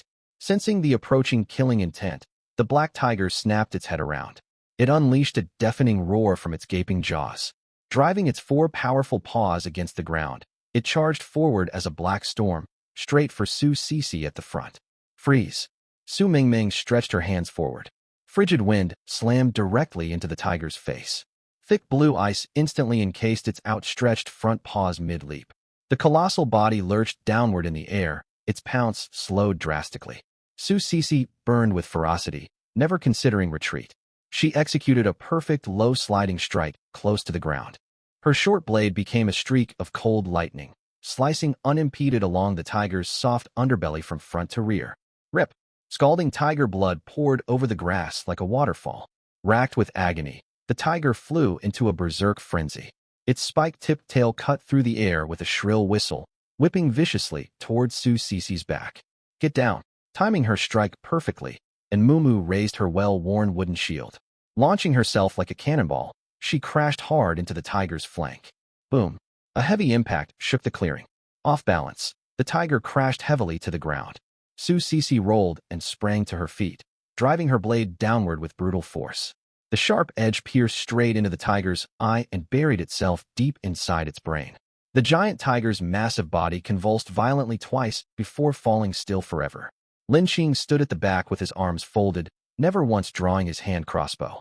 Bolstered by his overpowered aura, the three women's combat prowess had grown utterly ferocious. A concentrated mass of pure life energy split from the tiger's corpse and flowed into each of the four. A faint shimmer flashed. The enormous tiger body began to decompose automatically. Nearly 200 gene of neatly cut prime meat appeared on the ground, alongside piles of thick, glowing tiger bones. The sharp tail spike and one very strangely shaped appendage appeared. There was also a strange glowing keystone. Lin Qing stepped forward and unceremoniously stuffed the meat and keystone into his personal backpack. Wang Chong, come carry the bones. Lin Qing shouted coldly without turning his head. He then bent to pick up that long, oddly shaped object from the ground. He hefted it in his hand and tossed it casually to An Mumu beside him. My backpack's full. Stow this thing in your toolbox and carry it. Lin Qing spoke in a flat, matter-of-fact tone. For a split second, an eerie silence hung in the air, and Mumu scrambled to catch the object. She lowered her head for a clear look and froze solid on the spot, as if carved from wood. A tiger penis? Her mind raced at breakneck speed, quickly piecing together a complete train of thought. He handed me this potent yang-boosting item, and he wants me to keep it close to my body. This has to be a blatant hint, right? An urgent, impatient overture without a shadow of a doubt. Whoosh. And Mumu's face flushed so deeply it looked ready to bleed. A rosy tint crept up her fair neck. She cradled the tiger penis gently in both hands. Her watery peach blossom eyes shot Lin Qing a coquettish glance. She lowered her voice deliberately, her tone husky. It's broad daylight. What's the rush, Brother Qing? Tonight, I'll stew it for you myself, properly. Lin Qing. Lin Qing stared at An Mumu, bashful and her eyes glistening. A giant question mark slowly materialized in his mind. Something was wrong. Terribly wrong. He'd simply thought the item was light and wanted to split the load. What inappropriate, lewd scenarios was this woman cooking up in her filthy mind? Lin Qing. Beside them, Su Sisi's knuckles cracked as she clenched her fists tight. The murderous aura rolling off her was 10 times more terrifying than when she'd slain the mutated tiger moments earlier. The air reeked of jealousy. A full-blown confrontation was about to erupt. Just then, Su Mingming suddenly pointed toward the dense dark forest behind the black tiger's corpse and cried out sharply. Look, there's a blue light ahead. Everyone snapped out of their daze and advanced dozens of meters in the direction she pointed. They pushed aside thick, tangled branches, and the view opened up abruptly. On an empty woodland clearing hovered a hollow circular portal over 2 meters tall, shimmering with deep, dark blue radiance. Could it be, a dungeon entrance? And Mumu cast aside her wild fantasies, quickly stowing the tiger penis and leaning forward curiously to examine it. Shall we go in? Su Sisi turned to Lin Qing. Jealousy in her eyes gave way to battle vigilance. In this survival world, unknown spatial rifts carried an extremely high mortality rate. Yet they also had top-tier resources capable of turning one's fate around. Lin Qing stared at the sapphire portal, his thumb brushing lightly along the edge of his dark silver crossbow. Resolution flashed across his eyes. Great risk almost always came with great reward. He glanced back at the 3 girls. We're going in. Fortune favors the bold. A violent wave of dizziness swept over them, and Mumu stumbled, nearly losing her balance. The stench of rot and putrefaction flooded their nostrils. Beneath their feet lay cold crimson gravel. Stretching endlessly before them was viscous black seawater. Hanging high above was a pale white sun, resembling the eyeball of a corpse. This was no dungeon entrance at all. Damn it, we've been tricked. Furious at the sight, and Mumu hurled her sack onto the ground. Su Sisi spun around. Her gaze swept across the long shoreline and locked onto the silhouette of a massive 100-meter-tall wooden building far in the distance. Building 0. That wasn't a dungeon teleport. That damned system resorted to underhanded tricks. Brother Qing, look behind us. Wang Chong was supported by 2 underlings. Having just coughed up blood, he screamed in terror and pointed backward. The blue portal flickered twice, then popped, shattering into countless specks of light. Their way back was gone. We're finished. Wang Chong and the 3 disposable male survivors completely broke down, collapsing onto the sand wailing. Lin Qing said nothing. He strapped the dark silver crossbow onto his wrist.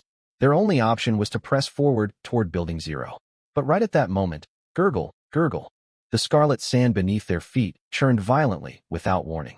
A bloated, pale arm burst through the sand and clamped tight around one disposable survivor's ankle. Ah! The young man let out a heart-wrenching shriek and swung his low-grade fire axe downward. The blade cut cleanly through the arm. Physical attacks were useless. The next instant, he was dragged ruthlessly beneath the sand, his scream cut short halfway. The beach had truly come alive. Semi-transparent humanoid phantoms crawled out from underground, swarming to surround them completely. Chilling deathly aura dragged the surrounding temperature down to freezing point. We can't hit them. These ghosts can't be wounded.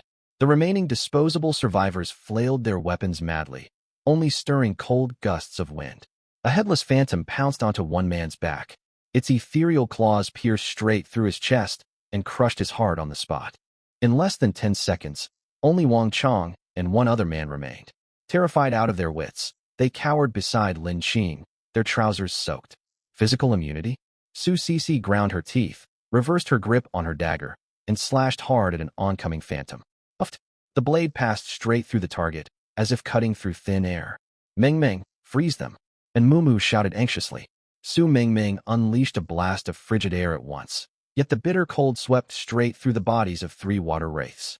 Elemental attacks were also greatly weakened. Despair descended over the group in an instant. Just then, Lin Qing stepped forward, positioning himself in front of everyone. He watched the tide of ghosts surging toward them, his voice frighteningly calm. Activate. A pale golden halo exploded outward centered on him, instantly forming a 10-meter domain. Guard the retinue activated. The moment the halo spread, faint golden light surfaced on the bodies of Su Sisi, Su Meng, and Mumu. Core trait of Guard the Retinue, Void Touch. It countered all manner of supernatural defenses. Strike. Lin Qing uttered only one word. Without hesitation, Su Sisi reacted faster than she could think. She charged the headless phantom and slashed again. Squelch. The sensation was entirely different, as though cutting into tough cowhide. The headless phantom let out a shrill wail. It was split cleanly in 2 and dissolved into pure life energy that flowed into Su Sisi's body. Su Sisi's eyes lit up instantly. We can hurt them now. Hell, I thought we'd die here today. And Mumu roared excitedly. She jabbed her wooden staff straight through the skull of a crawling water wraith, blowing it apart into black mist. Su Mengming's ice powers regained their dominance. Ice spikes shot forth, pinning 5 vengeful spirits in place instantly. Wang Chong stared at the abrupt turn of events, his jaw hanging wide open. What kind of monsters were these people? They could slay ghosts as if they were nothing. A cold smirk tugged at Lin Qing's lips as he raised his dark silver crossbow. This was no dead end. This was an experience farm tailor-made for me. Keep attacking, grind them down.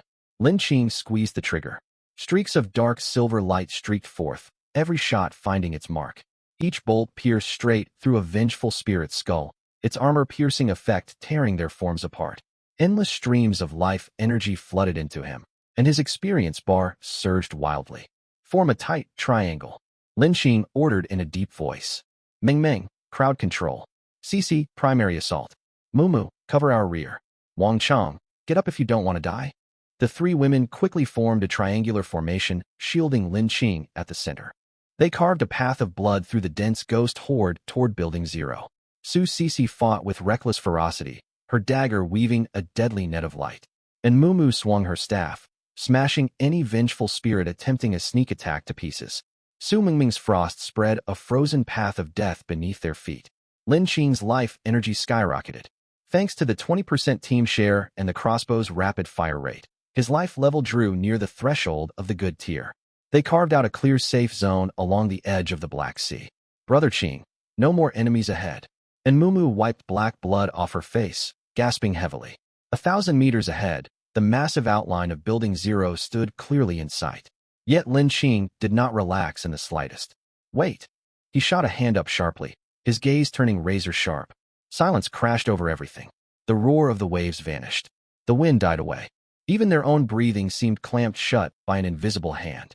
The surviving wraiths on the beach let out soundless screams, as if witnessing unspeakable terror, scrambling madly back underground.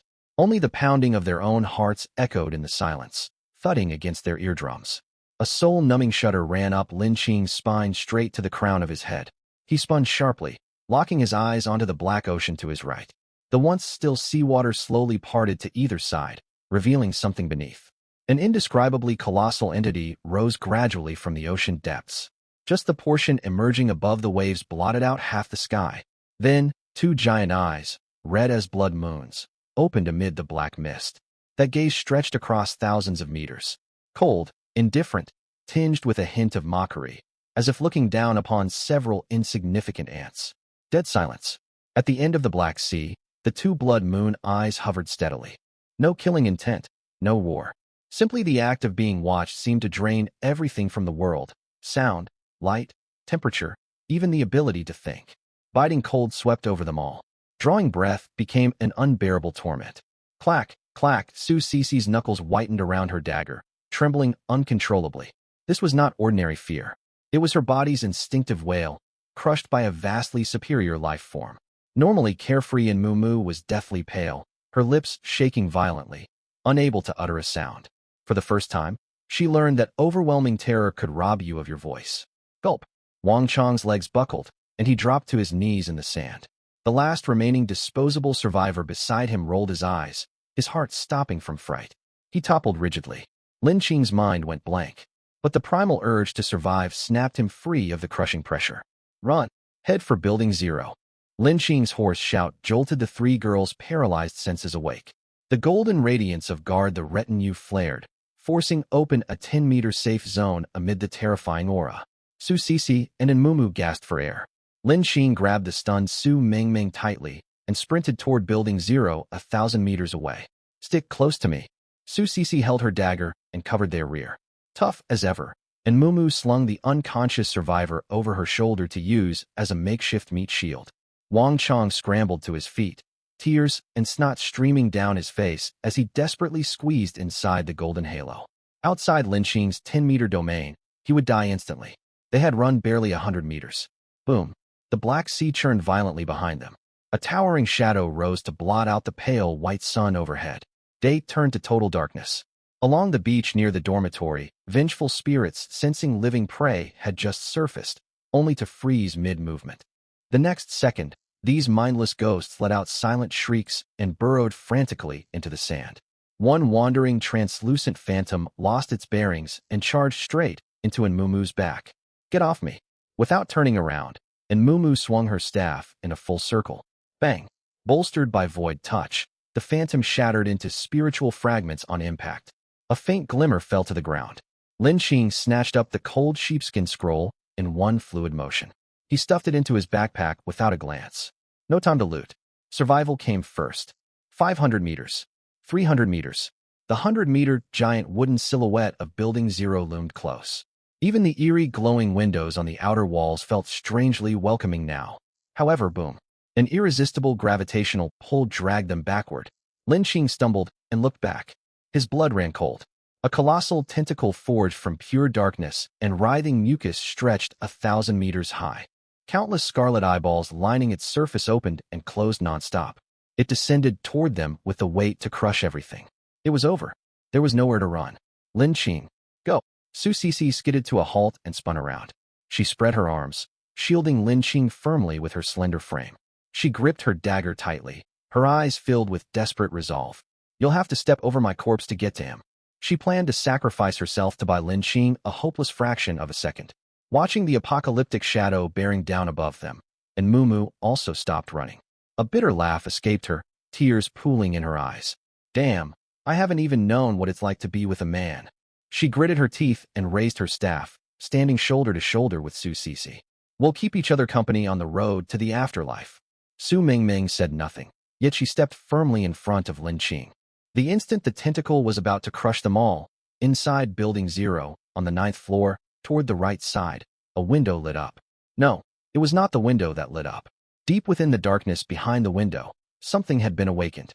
A wisp of blood-red mist drifted out through the window crack. What began as a thin strand exploded the moment it left the building. The viscous red mist surged upward like a living crimson river, carrying extreme cold and an August aura, shooting straight 1,000 meters into the sky. The descending giant tentacle froze abruptly. Far out over the Black Sea, the two lofty blood moon eyes contracted violently. Wariness, rage, and even a hint of revulsion welled forth. The giant eyes ignored Lin Qing and his group of ants, locking straight onto the surging red mist. Two terrifying auras clashed silently in midair. Seconds later, the sky-blanketing tentacle retreated slowly, filled with immense reluctance. The churning Black Sea calmed once more. The blood moon eyes stared deeply at the ancient window of room 9014, then shifted its gaze to linger on Lin Qing for one heartbeat. After that, it vanished completely into the dark. The world-ending pressure receded like a tide, and the pale sunlight fell once again. Huff, huff. Lin Qing and the others' legs gave way. They collapsed as one before the gates of Building 0, their clothes soaked through with cold sweat. They had survived by a hair's breadth. Lin Qing forced himself upright and looked back. The Black Sea and beach lay silent once more, as if everything they'd just endured was nothing but an illusion. He lifted his gaze toward the 9th floor window, no longer spilling red mist. Room 9014, that uncanny chamber. Just a trace of its aura leaking out yesterday had made Yang Yuting bleed from her eyes and fall into a coma. Had it intervened to save them just now? Why? What did it want from me? I'm hardly enough to fill its stomach. Lin Qing, Su Sisi's voice still trembled. She maintained a tight grip on her dagger, unable to shake off the urge to defend him to the death. Lin Qing said nothing. He reached out and ruffled her sweat-soaked hair. It's all right. We're still alive. The words had barely left his mouth when glaring blood-red notifications popped up unannounced in his field of vision. Warning, your trait, Void Touch, has drawn the attention of the Lord of the Black Sea. Notice, you have received the blessing of the Lord of Shadow's Delight. Warning, this blessing stems from unknown karmic ties. You must repay the karmic debt incurred by this protection as soon as possible. Method of debt repayment, unknown. Lin Qing's pupils constricted sharply. I've somehow ended up relying on a supernatural being for protection? This karmic debt will likely cost me my life. Stepping through the entrance of Building 0, the frigid, deathly aura was blocked off. The roar of the Black Sea faded completely. The lobby on the 1st floor was dim, filled with the moldy stench of rotting timber.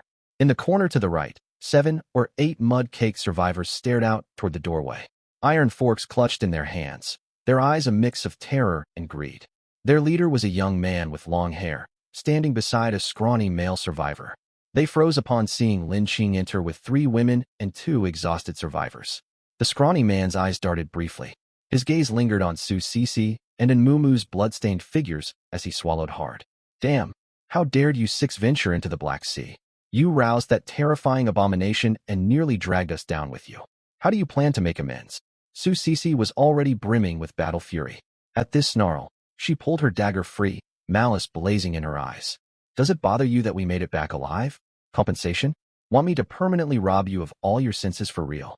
And Mumu slammed her bloodied staff onto the ground, cold light glinting in her peach blossom eyes. Mind your own business.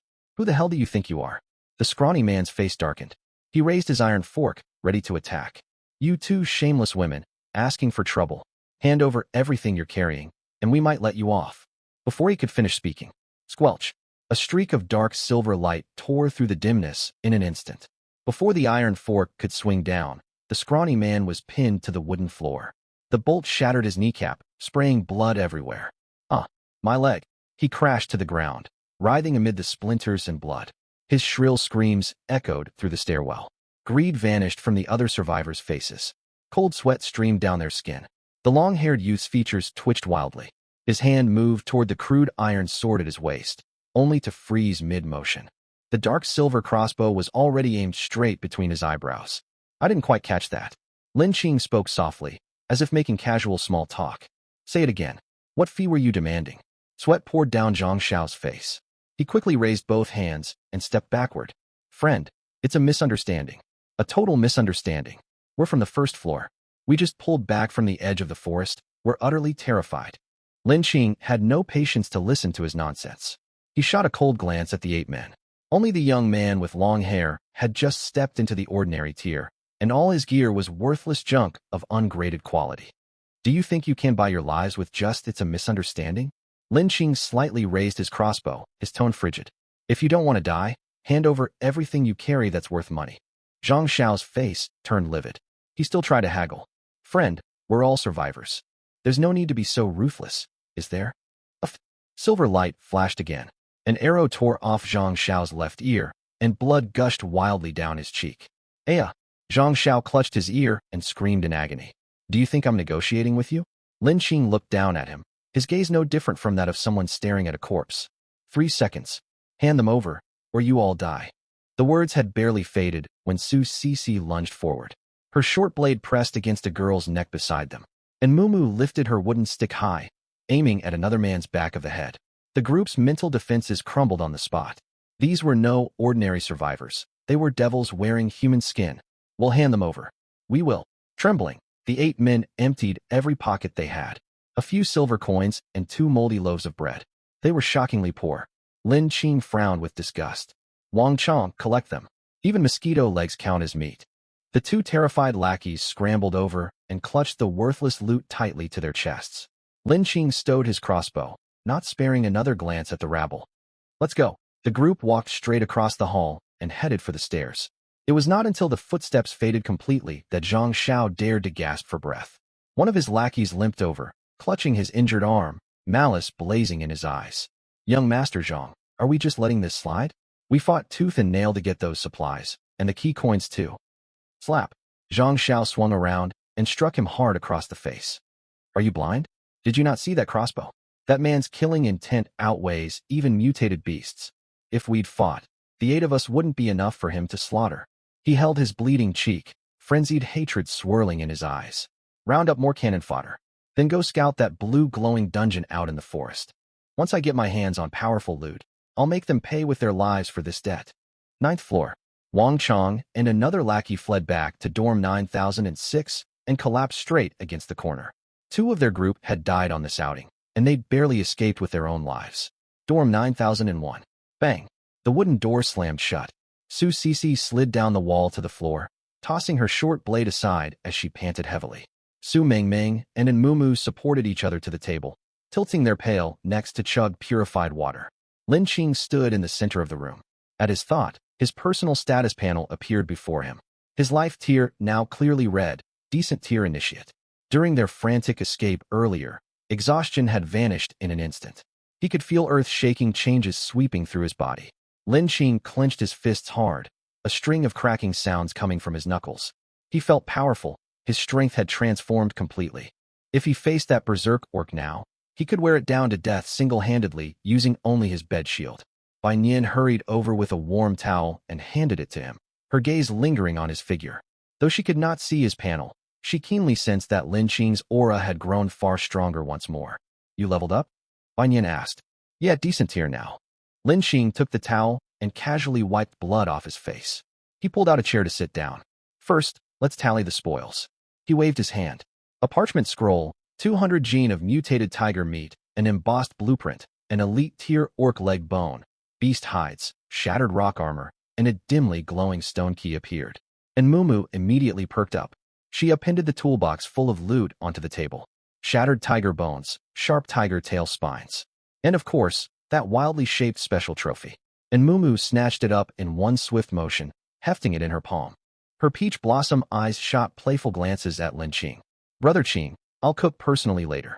I'll simmer soup with this to nourish you, so you'll have energy to keep busy tonight. Su Cece, who had just finished drinking water, flew into a rage. And Mumu, have you no shame?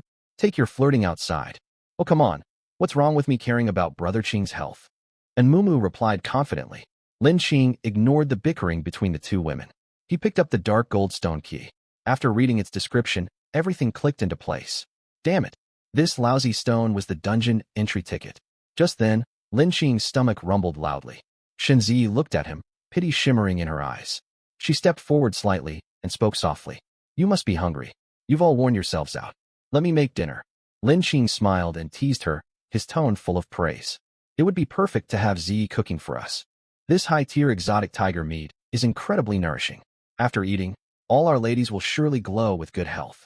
Shenzi's cheeks flushed instantly. Too embarrassed to say more, she picked up the meat and hurried toward the stove Mumu had set up that morning. Her slender figure radiated shyness.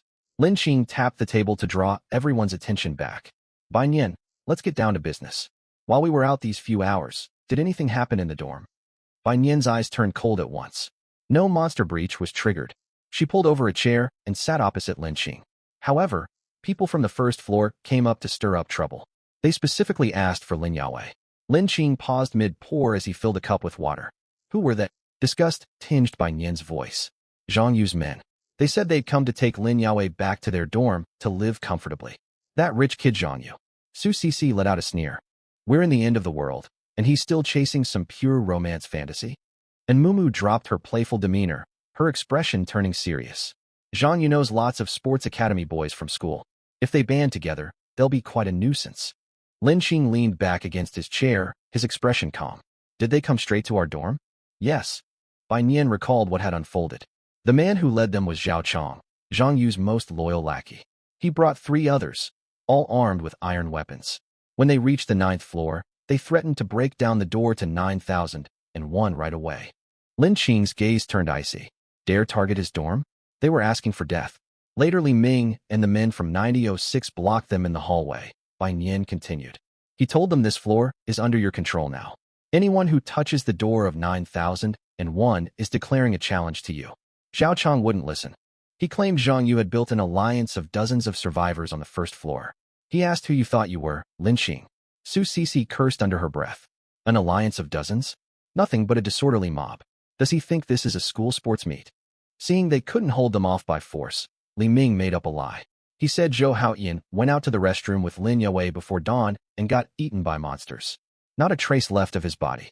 Bai Nian spoke calmly, yet suppressed anger burned beneath her tone.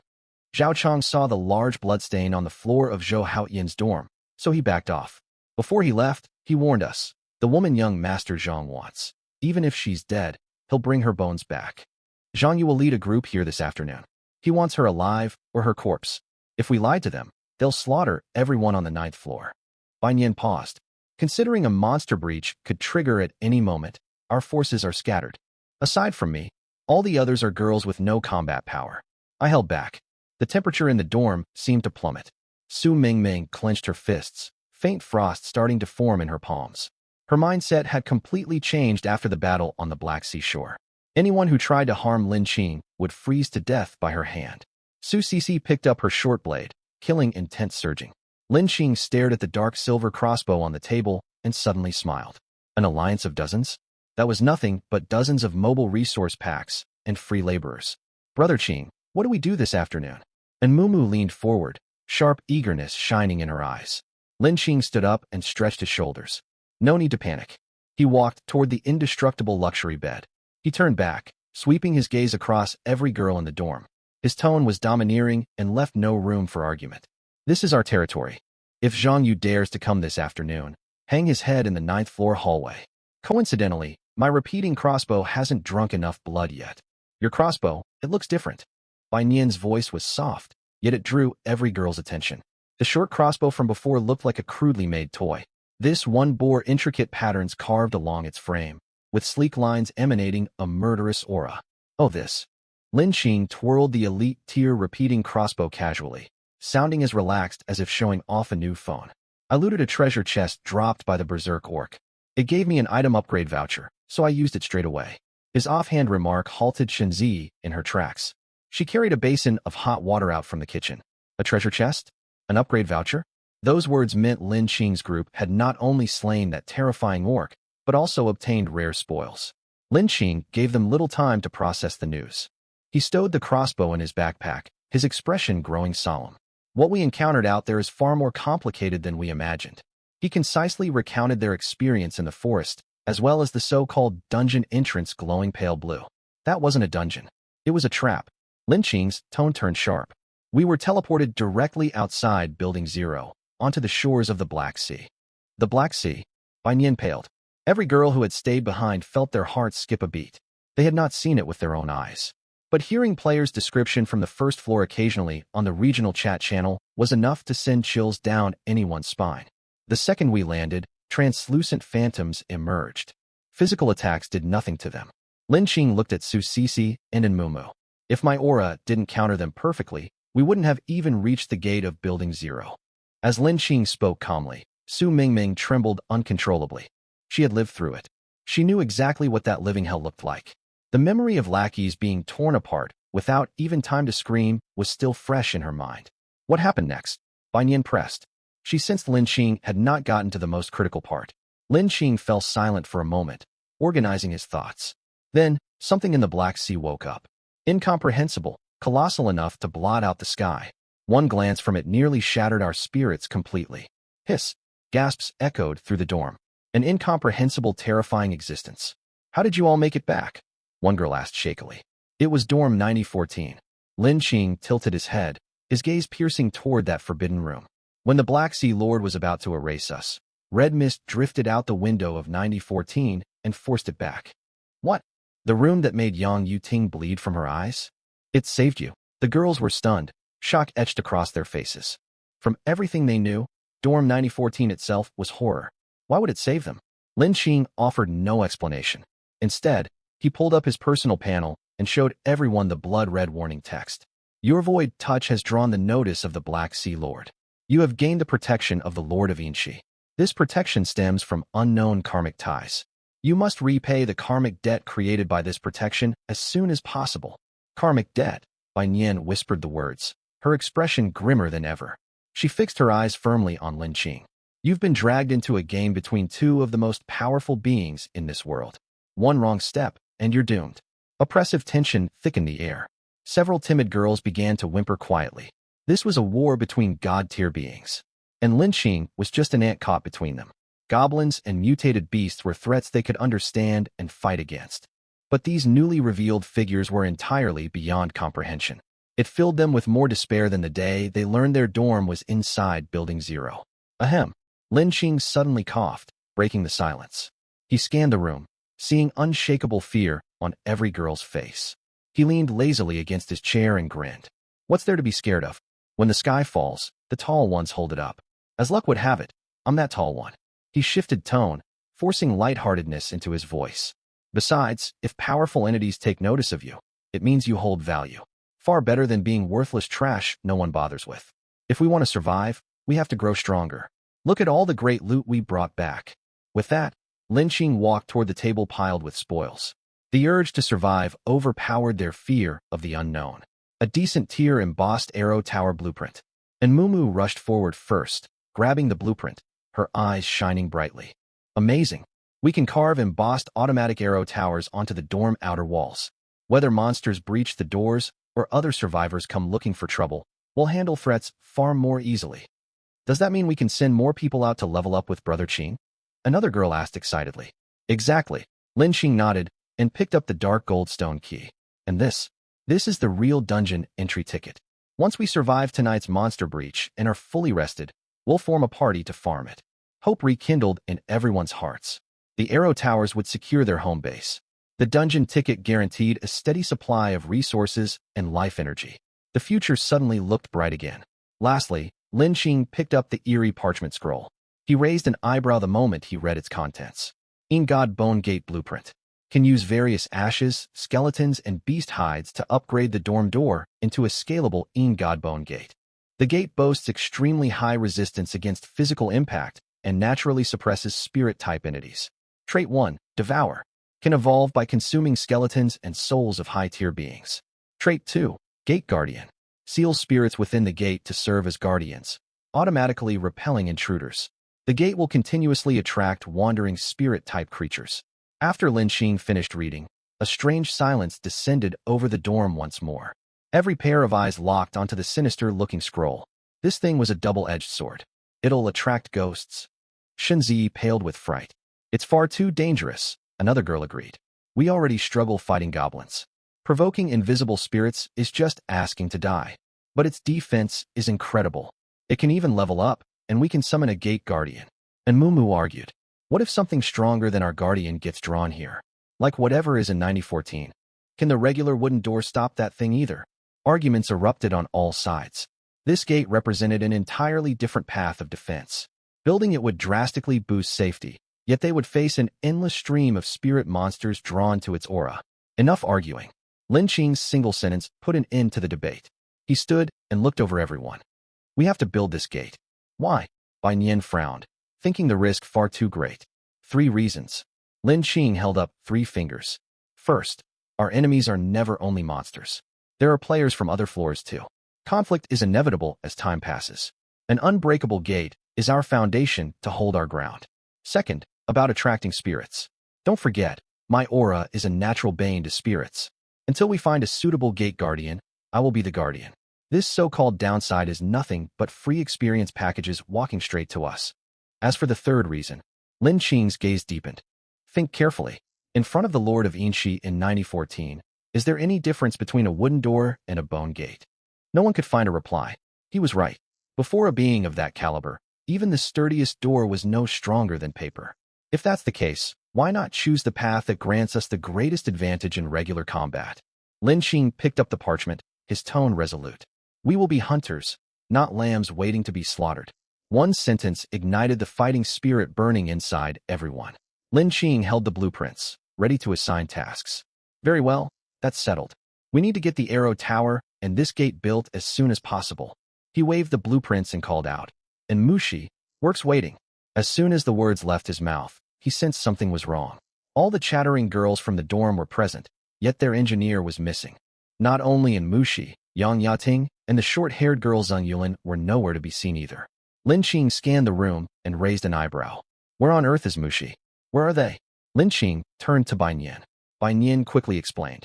Everyone from dorm 9002 perished, right? Mushi wanted to check if their electronic screen still worked, so she took Yiting over there. Zheng Yulin went along to protect them. The moment she finished speaking, bang.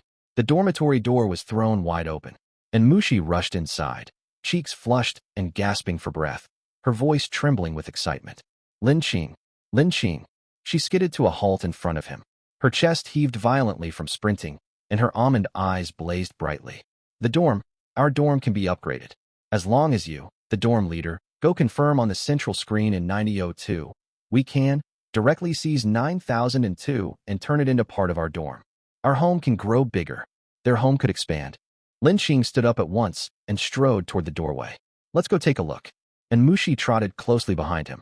Su Sisi and Bai Nian followed in silent agreement. Su Mingming also pulled the still dazed and Mumu and hurried out the door. The neighboring dorm 9002 stood empty. Large patches of dried dark red blood stained the walls, cold and eerie, silently testifying to the tragedy that had unfolded here. The only source of light was the intact electronic screen in the center of the room. This is it. And Mushi pointed at the glowing word annex flickering on the screen, eyes sparkling. Lin Qing, use your dorm leader authority to confirm. Then 9002 will merge with us directly. Without hesitation, Lin Qing stretched out a finger and tapped the screen. Confirm annexation of unclaimed dorm 9002? Confirm. A low rumble rose from beneath their feet. Cracks spread all over the electronic screen before it shattered into countless specks of light. Immediately after, the walls of dorm 9002 shook violently. Thick wooden planks creaked sharply. In the blink of an eye, everyone found themselves back inside dorm 9001. Yet the room had expanded out of nowhere. Walls, flooring, and ceiling grew smooth and solid, doubling the available space. Dormitory 9001 current area, 100 square meters number of members, 15 dorm type, ordinary wooden hut. Wow! And Mushi cheered and ran a full circle across the spacious hall. This is amazing. We can set up a forging zone here and build storage lockers in the corners to stock water. The oppressive weight after narrowly escaping death was washed away by the tangible home upgrade. Genuine smiles finally appeared on the girls' faces. Dinner, it's ready. Shunzi froze on the spot, holding a large basin of meat broth. Rich meat fragrance instantly flooded everyone's nostrils. Chunks of tiger meat simmered until tender, milky white soup shimmered with golden oil, far more appetizing than the system-awarded Earth Dragon broth. Time to eat. And Mumu grabbed a bowl and rushed forward. Everyone gathered around the makeshift wooden table and ate ravenously. Once the flesh of this ordinary high-tier exotic beast entered their stomachs, pure life energy spread swiftly, sweeping all weariness away. It tastes incredible. I feel stronger already. Shunzi lowered her head, quietly scooping the largest chunk of thigh meat. She placed it into Lin Qing's bowl. You eat more. Lin Qing smiled and thanked her. He had barely finished his meat when Enmushi set down her bowl with a serious expression. Lin Qing, I hate to dampen the mood, but we have a problem that needs solving. She pushed the blueprints forward. We have enough materials for the Ghost Godbone Gate, but the Relief Arrow Tower requires 50 units of stone, 10 units of iron, and 1 unit of copper. We don't have any of these. Banyan picked up right away. I checked the trading house. We need a minimum of 100 silver coins to gather all the materials. Thanks to that crossbow of yours, we have less than 50 silver left. Even heroes stumble over a lack of money. The atmosphere in the dorm turned heavy. Lin Qing wiped his mouth unhurriedly and spoke casually. The money issue is easy to fix. He walked over to the mutated tiger meat. He raised his knife and sliced off a 3-tailed chunk of prime meat, dropping it into a clean wooden bowl. List this on the trading house. Huh. The girl stared. Brother Qing, how much can a small piece like this sell for? 100 gold coins. Lin Qing did not even lift his eyes. What? And Mumu nearly bit her tongue. 100 gold? Whoever buys it is a total fool. That price was practically daylight robbery. Lin Qing let out a faint chuckle. This world never runs short of the poor or the filthy rich. He pointed at the chunk of meat, his tone certain. For people who can barely afford food, even 1 gold coin is too expensive. But for wealthy high-tier players, this is strategic supplies that allow rapid health recovery and physical enhancement. 100 gold coins is a bargain for them. Right after he finished speaking, buyer from dorm 6002 has purchased your item. You receive 100 gold coins. The crisp system notification exploded inside every person's mind. Silence fell over the room. 14 girls gaped, staring at Lin Qing as if he were a monster. It sold instantly. Dorm 6002. The only SS-ranked dorm. And Mumu struggled for a moment before blurting out. Damn, you can really do that? A faint smirk tugged at Lin Qing's lips. He immediately exchanged 15 gold coins for 150 silver coins and transferred them to Enmushi. Go buy the materials. I want to see the Arrow Tower and the new gate finished before sunset. On the first floor, in a shadowy corner, Zhang Cheng knelt shaking. Before him stood the tall, stern Zhang Yu, slowly polishing his sword with a white cloth. So you led over 30 people to raid a fake dungeon, only for all of them to die in the Black Sea, leaving you the sole survivor. Zhang Yu's voice revealed no emotion. Brother, I messed up. I only wanted to grab valuable loot for you and build up your reputation. Build my reputation? Boom. Zhang Yu kicked him flying. He gripped his sword, eyes dark and vicious. True prestige comes from using the blood and bones of your enemies to show everyone who sets the rules. He shot a cold glance at the dozen men behind him, and the sword tip scraped harshly across the wooden planks. Head to the 9th floor. Today, they will be sacrificed to our banner. Inside dorm 9001, the second Enmushi received the silver coins, she sprang into action. Shipments of stone, iron ingots, and copper chunks arrived one after another from the trading house. Her S-rank talent architect activated at full power. In less than 3 minutes, atop the rough wooden outer wall of the dorm rose a stone falcon relief carved with intricate patterns. Pale blue energy swirled within the beak. Ding, Relief Arrow Tower. Good grade effective range. Covers all corridors outside dorm 9001. Auto charge. 1 energy arrow every 5 minutes. Manual resupply. 2 silver coins per arrow. Storage limit. 10 tenths. Not bad at all. Su Cece folded her arms, watching the function window pop up on the screen, and nodded. But this was not all. Enmushi breathed heavily, face flushed.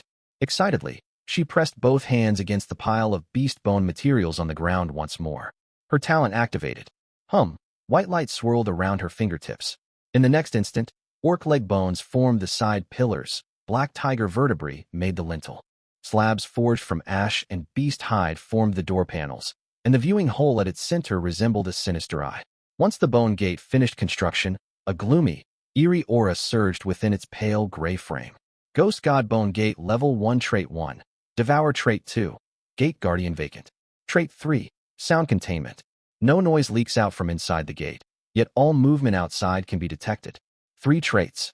And Mushi's legs trembled from exhaustion, yet her voice brimmed with uncontainable joy.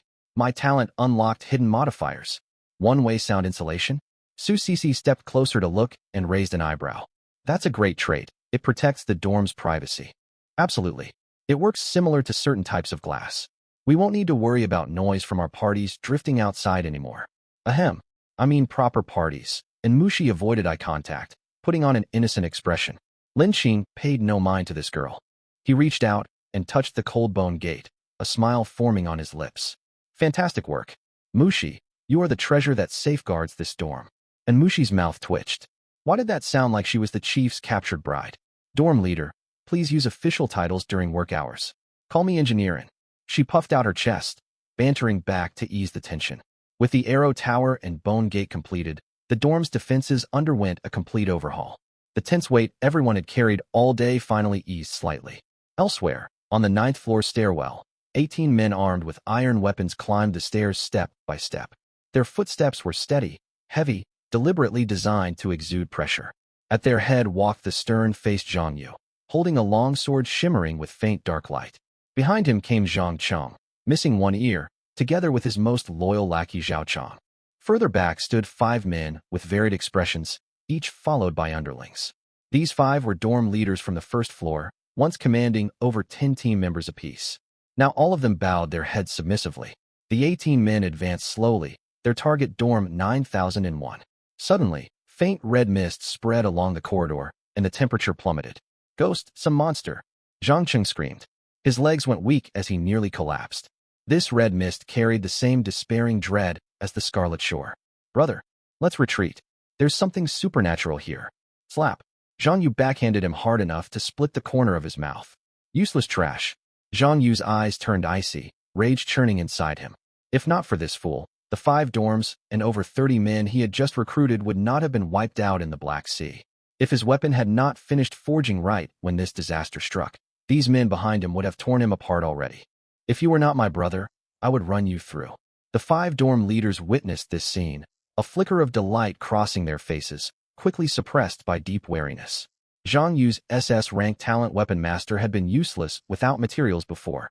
Yesterday Zhang Yu approached them, claiming his talent could forge extraordinary weapons.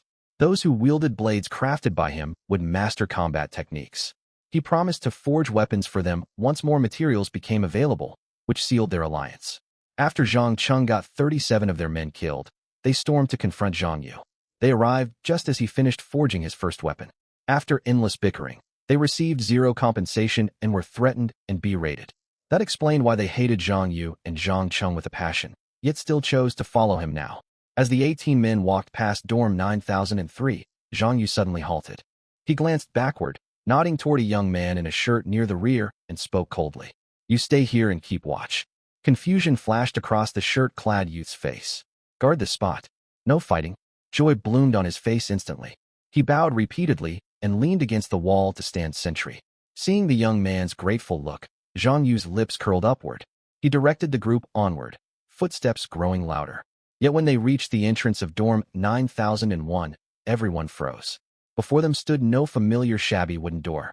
Instead, a pale gray bone gate radiating frigid death energy, with the plaque 9001 hanging above the lintel. Damn it! One dorm leader's face turned ghastly pale as he cursed under his breath. They finally understood. All that talk of retrieving women and negotiating cooperation was a lie. From the very beginning, Zhang Yu intended to use them as cannon fodder to attack this tough stronghold. The 5 dorm leaders exchanged silent glances and clenched their fists. At that moment, still stinging from his elder brother's slap, Zhang Cheng sought to regain face in front of the outsiders. Acting recklessly, he pointed at the gray bone gate and shouted at the top of his lungs. Listen up inside. My elder brother Zhang Yu coming personally is an honor for you lot. Hand over all your water and food if you know what's good for you. Once we break this door, we'll chop the men up to feed the fish. And as for the women, inside the dorm, the small viewing window on the Arrow Tower control panel of the central large screen clearly displayed everything unfolding outside. The 14 girls shared identical expressions, watching an idiot perform. Puffed. and Mumu covered her mouth, shaking with suppressed laughter, cheeks flushed. Su Sisi rolled her eyes and mouthed a silent insult. Lin Qing leaned back in his chair, watching the clown on screen with a blank expression. On the arrow tower above the gate, the energy arrow inside the stone falcon's beak lit up. Outside, seeing no response from within, Zhang Cheng grew even more arrogant, convinced he had terrified them. I'll count to 10. 10. 9. Hum. An almost imperceptible hum of energy. Before Zhang Cheng could utter 8, a streak of blue light too fast for the human eye to follow shot forth from the falcon's stone beak. Squelch. Crack.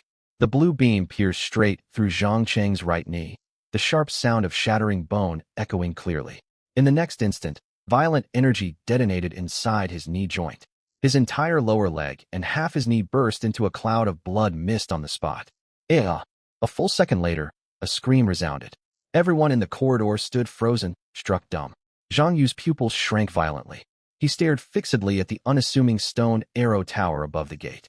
A defensive tower. This, all intelligence was completely wrong. Creak. Under everyone's horrified gazes, the eerie gray bone gate swung open. Cold wind swept outward. First to step out were Bai Nian gripping a short blade with an impassive face, and Su Sisi with a sword in hand, killing intent undisguised in her eyes. Next came Su Mingming, frost swirling in her palms, and the bold and Mumu. Lin Qing walked out slowly with both hands tucked in his pockets. He wore the bored look of someone watching a terrible farce. This sight made Zhang Yu jump to an immediate conclusion. Lin Qing? After crossing over, he became a leech relying on women to survive? Zhang Yu shot Lin Qing a dismissive glance, his gaze then shifting toward the girls. He could clearly sense that Bai Nian and Su Sisi possessed a higher life tier than himself. Zhang Yu subconsciously stepped backward. He could not fight them head-on. Well now, and Mumu had already walked over to Zhang Cheng rolling on the ground. She poked his mangled stump with a wooden stick, grinning like a little devil. If it isn't the lowlife who blocked our path on the first floor. You lost an ear last time, and now a leg. Should we take your head too? She stood up, slinging the wooden stick over her shoulder. Her peach blossom eyes swept over Zhang Yu and his men, her tone light. So who gave you the courage to march up here seeking death? Zhang Yu suppressed his shock. He looked toward Bai Nian and raised his left hand. Monitor Bai Nian. This is a misunderstanding. I only came to fetch Yao Wei. Fetch someone. Lin Qing finally spoke. His voice was calm, yet it froze the air instantly. Were the messages you sent earlier and your brothers shouting just now the way you fetch someone? Before Zhang Yu could defend himself, Lin Qing's gaze moved past him to the 5 dorm leaders behind. What about you 5? Are you also here to fetch someone? The 5 dorm leaders shuddered. The burly leader at the front immediately stepped forward, putting distance between himself and Zhang Yu, and roared. No, we are not with him. We came here to trade for water. That's right. He forced us to come. He insisted on besieging the door. This has nothing to do with us. All 5 defected in an instant. Their 10 underlings surrendered even faster. Zhang Yu's face turned pitch black. Cowards who charge forward when winning and abandon ship at the first sign of trouble. Yet he remained unalarmed, stealing a subtle glance toward the corridor. Lin Qing watched this pathetic drama without even pretending to care. He simply turned his head and nodded towards Su Sisi. Su Sisi understood. Without a single word, she drew her short blade and shot forward like an arrow, charging straight at Zhang Yu. How dare you? Zhang Yu's pupils contracted sharply, instinctively raising his sword to block. Clang. Sparks flew.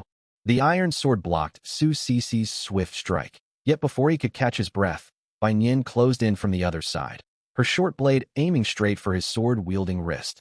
A pincer attack from 2 ordinary high-tier fighters. Zhang Yu was immediately cornered, outmatched in speed, strength, and reflexes. Hiss, a cold stab at his ribs. Su Sisi's blade sliced open his flesh. Zhang Yu made an instant decision. He could not win. He had to flee. He lurched backward, his mind racing as he activated his weapon skill. Hum. A faint beam of light shot from his sword. The next second, Zhang Yu's figure vanished out of thin air. He's running. Bai Nian shouted. 10 meters away, Zhang Yu materialized once more. His sword, however, pierced straight through the shirt-clad young man who had been assigned to keep watch. Zhang Yu drew his longsword and turned to run. 10 meters. They won't catch up. He had just breathed a sigh of relief and taken his first stride forward. An almost imperceptible click of a trigger mechanism echoed behind him. Whoosh, a dark silver arrow sliced through the air. Zhang Yu only caught the faint trailing whistle, and then searing agony tore through his chest. He stiffened and slowly looked down. The tip of a dark silver arrow jutted out from his sternum, coated with fragments of cardiac tissue. No, blood gushed from his mouth. His iron sword clanged onto the ground, and he crashed face first to the floor. From fleeing via teleportation to being shot dead, less than 2 seconds passed. Silence engulfed the corridor.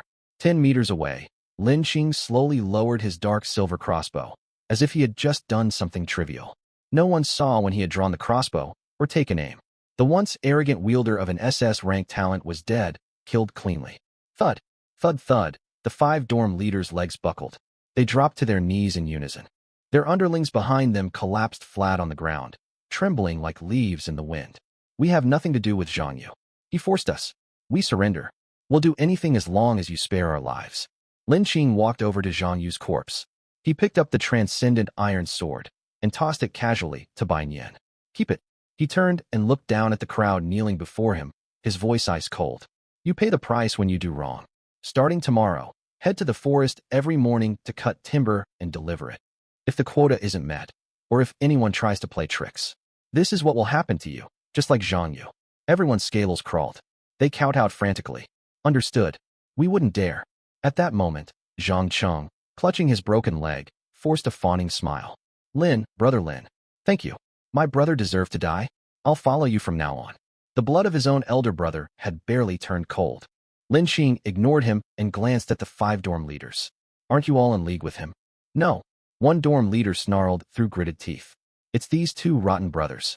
Zhang Cheng tricked people from our dorm into hunting monsters in the forest, then trapped more than 30 of us in the Black Sea. He was the only one who made it back. 30 lives lost. Lin Qing understood. He tilted his head toward the 5 dorm leaders. In that case, Zhang Cheng is yours. A murderous light of revenge instantly flared in the dorm leader's eyes. Zhang Cheng's smile froze on his face. No, brother Lin, you promised you wouldn't kill me. Crack. One dorm leader swung an iron rod and struck him across the mouth, cutting off his wails. 37 lives. The burly man grabbed him by the hair and spoke word by word. It's time to pay back the debt. The bone gate of room 9001 slid slowly shut behind Lin Qing, sealing off the bloody reckoning about to unfold outside. Inside the dorm, Su Sisi took a gulp of water and grumbled. What a coward.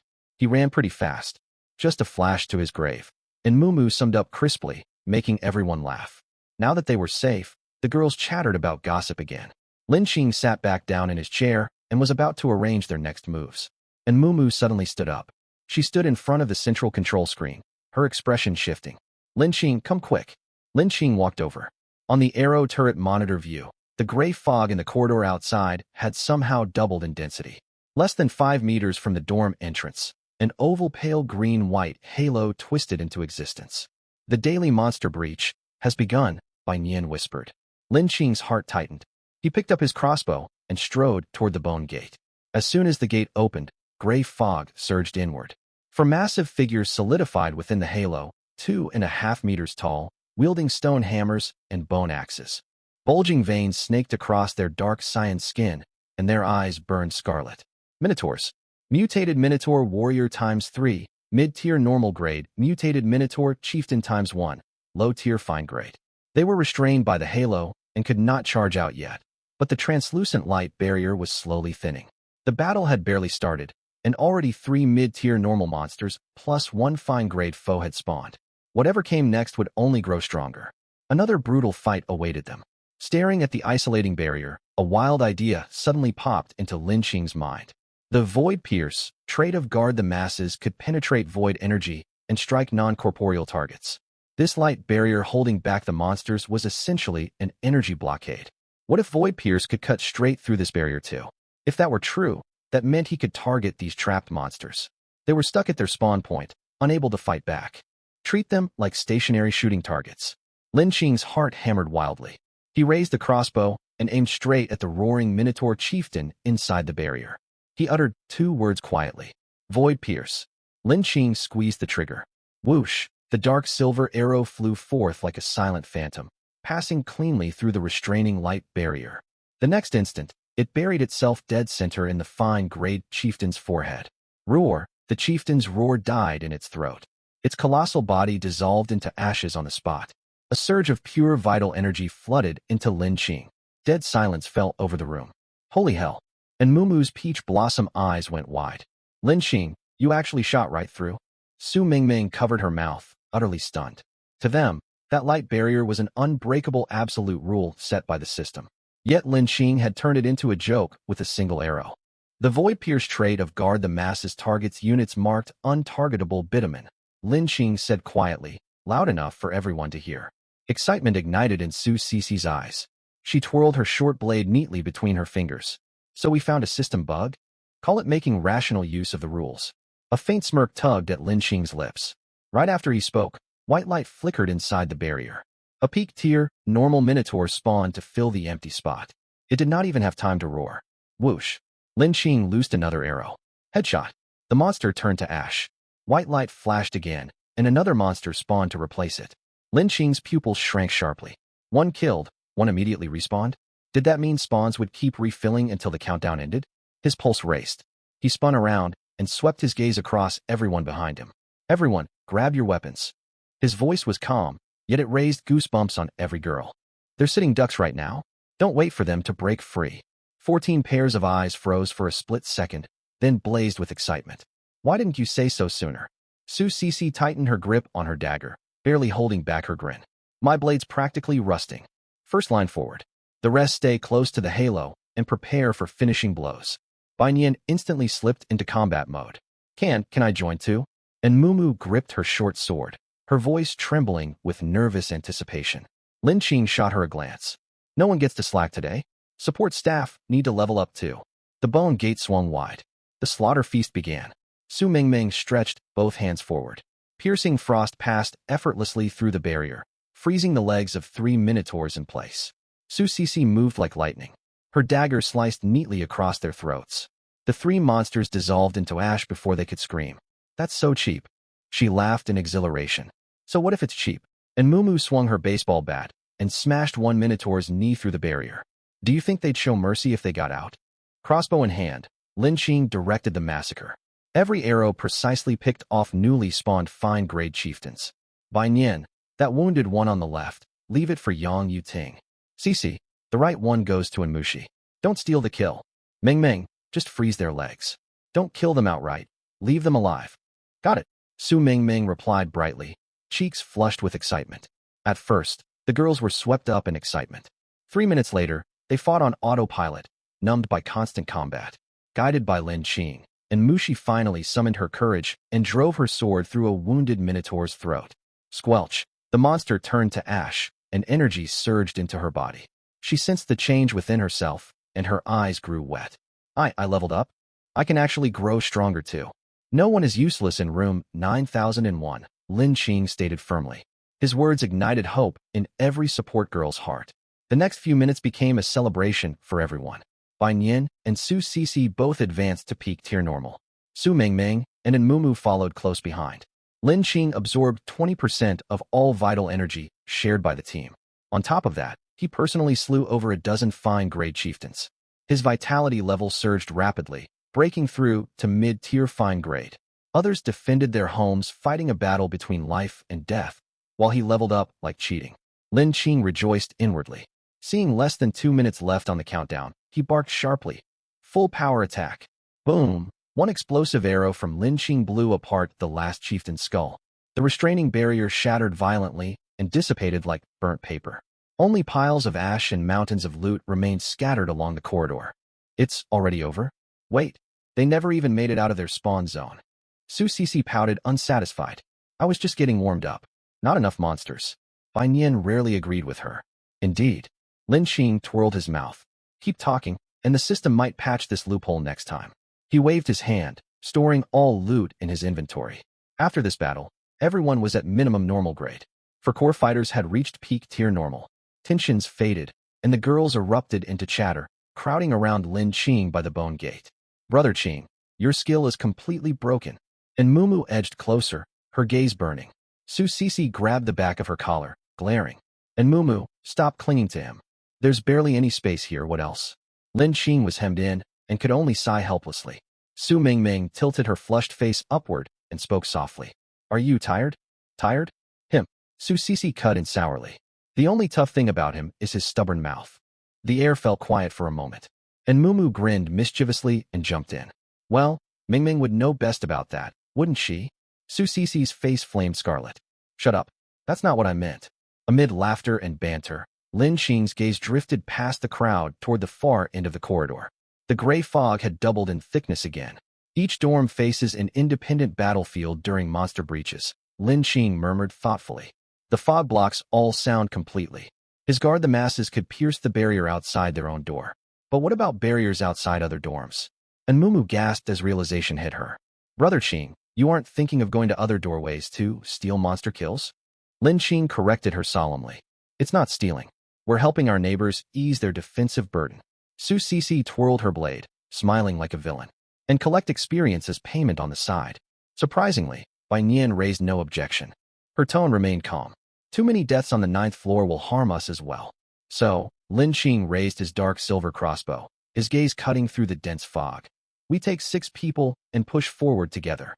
A golden halo expanded outward to form a 10-meter domain, pushing the fog aside. The 14-member team advanced like a silent bulldozer, clearing the entire 9th floor. Outside room 9003, a minotaur slammed repeatedly against a shaky wooden door. Desperate female cries echoed from within. Lin Qing raised his crossbow. 2 arrows flew through the barrier. The minotaur turned to ash and collapsed. Onward. Room 9004, 9005. They crushed every foe in their path. Monsters besieging struggling dorms were mysteriously struck down amid the fog. Lin Qing quickly distributed several looted fine-grade armors and weapons. Su Sisi put on form-fitting leather armor. Bai Nian fastened iron bracers to her forearms. Su Mingming and Shenzi also received upgraded gear. The team advanced even faster. As they passed room 9006, the clink of metal came from behind the tightly sealed door. Wang Chang's group was holding their ground. Lin Qing did not stop, pressing onward. When they walked past room 9014 again, the vermilion door plastered with a blood-red double happiness symbol, everyone subconsciously quickened their pace. The corridor stretched to its end, and the fog began to thin. That dorm ahead feels wrong. Yang Yuting suddenly halted, her voice tight. All eyes followed her line of sight. Room 9031. The door hung wide open. Dim yellow light spilled outward, stark against the pitch-black darkness outside. A strange, heavy scent drifted out of the room. 10 monsters squatted neatly on either side of the doorway, 7 goblins and 3 minotaurs. They did not roar or fly into a frenzy. Instead, they fixed greedy, skin-crawling stares straight toward the center of the room. There, a girl wearing pink lingerie sat with one leg crossed over the other on a wooden chair. She seemed to sense their arrival and slowly lifted her head. Her gaze cut through the docile monsters and locked onto Lin Qing at the center of the team. The girl's pupils widened slightly, then a playful smile curved her lips. Her eyes swept over him in blatant appraisal. From Lin Qing's face to his shoulders, then his waist, finally lingering in an inappropriate spot. She lightly licked her lips. Fine catch. Her voice was lazily seductive, rising at the end, dripping with shameless lechery. Su Mingming's expression instantly turned cold. Su Sisi's knuckles whitened around her dagger. All amusement vanished from Mumu's peach blossom eyes, replaced by undisguised revulsion. Bai Nian remained expressionless, yet she stepped sideways half a pace. Shenzi pressed her lips tight and unconsciously shifted closer to him. That gaze was filthy. It was not admiration, nor flirtation. It was hunger. The exact same hunger radiating from the 10 monsters beside her. Lin Qing's face stayed impassive. He pulled his gaze away. Let's go. He turned. Wait a minute. The girl inside room 9031 stood up, her skin blindingly pale.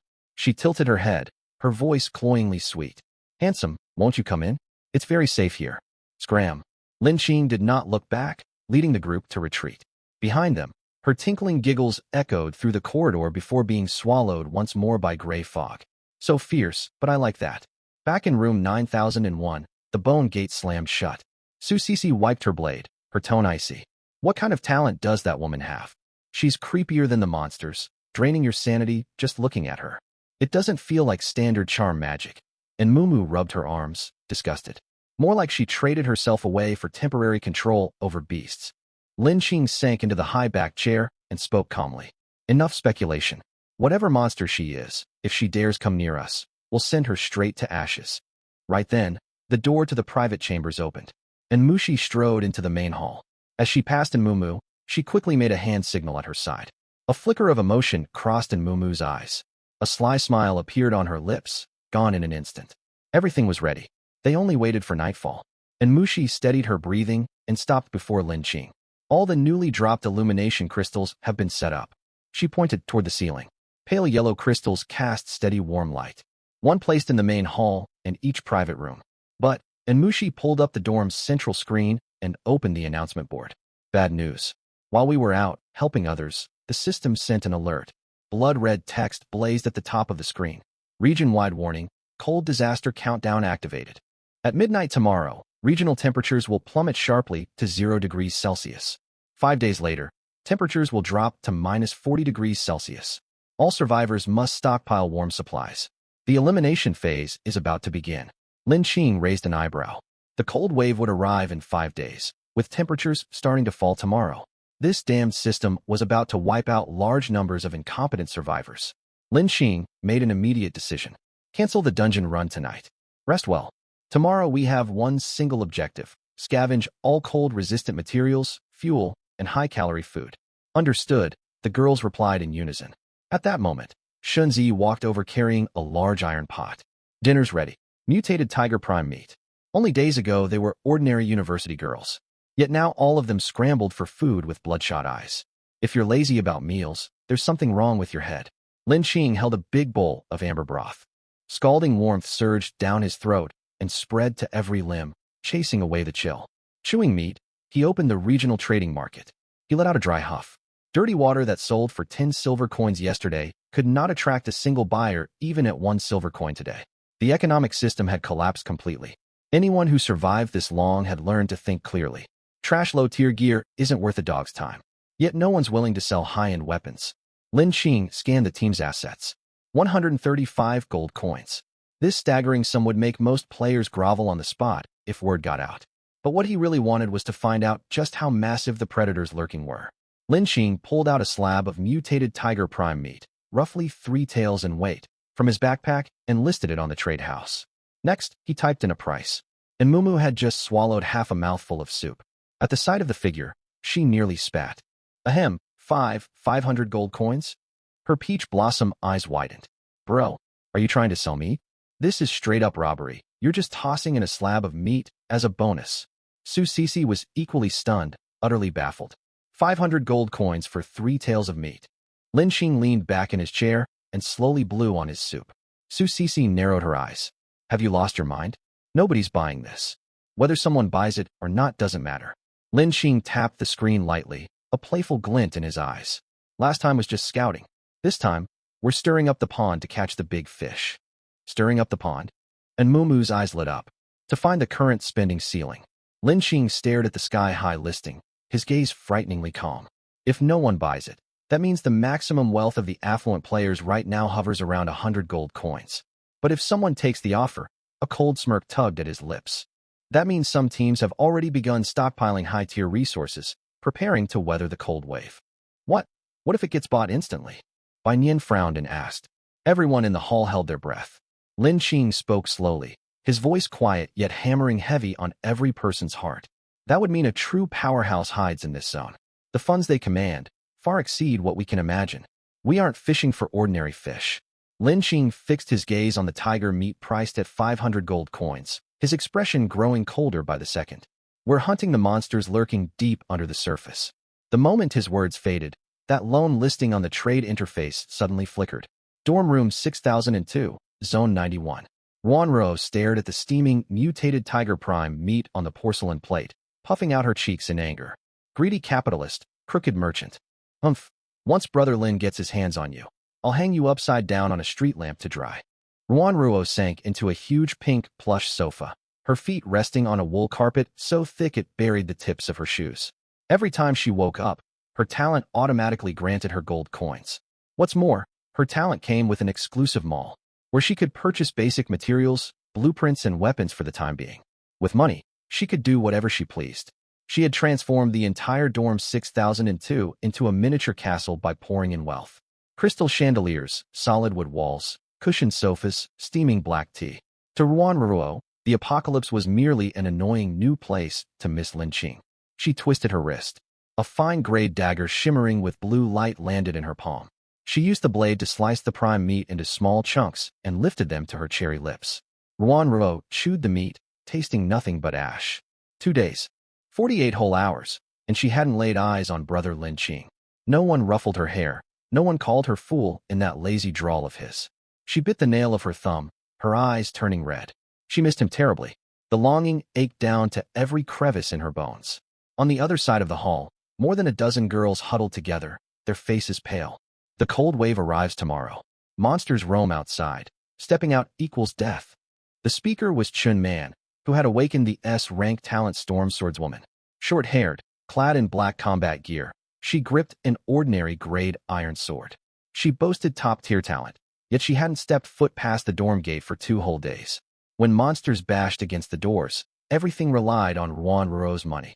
She had upgraded the dorm entrance to maximum defensive standards, wearing the outside monsters down until their assault time expired. Beside her, Lu Ting bit her lower lip. She possessed the A-rank talent textile, and had crafted several sets of clothing for Ruan Ruo before.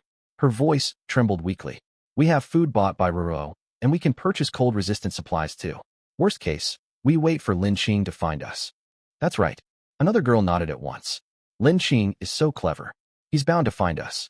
At the mention of Lin Qing, faint sparks ignited in several girls' eyes. A soft chuckle echoed from the sofa. Waiting for brother to come rescue you. Ruan Ruo stood up. Her dainty bare toes touched the carpet without making a sound.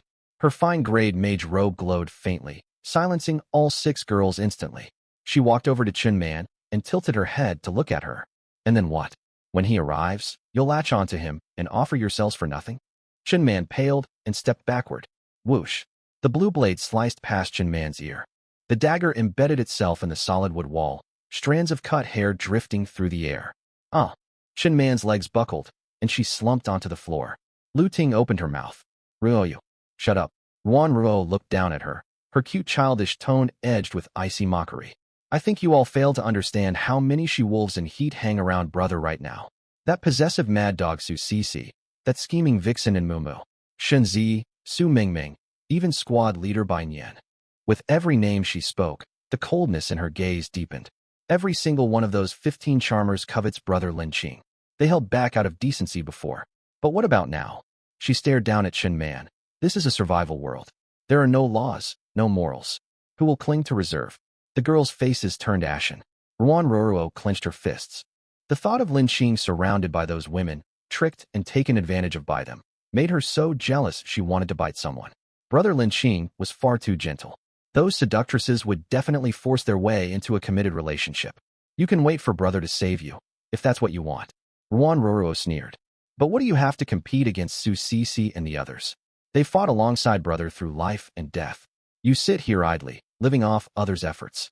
Ruan Ruo stepped forward, lifting Chun Man's chin with her foot.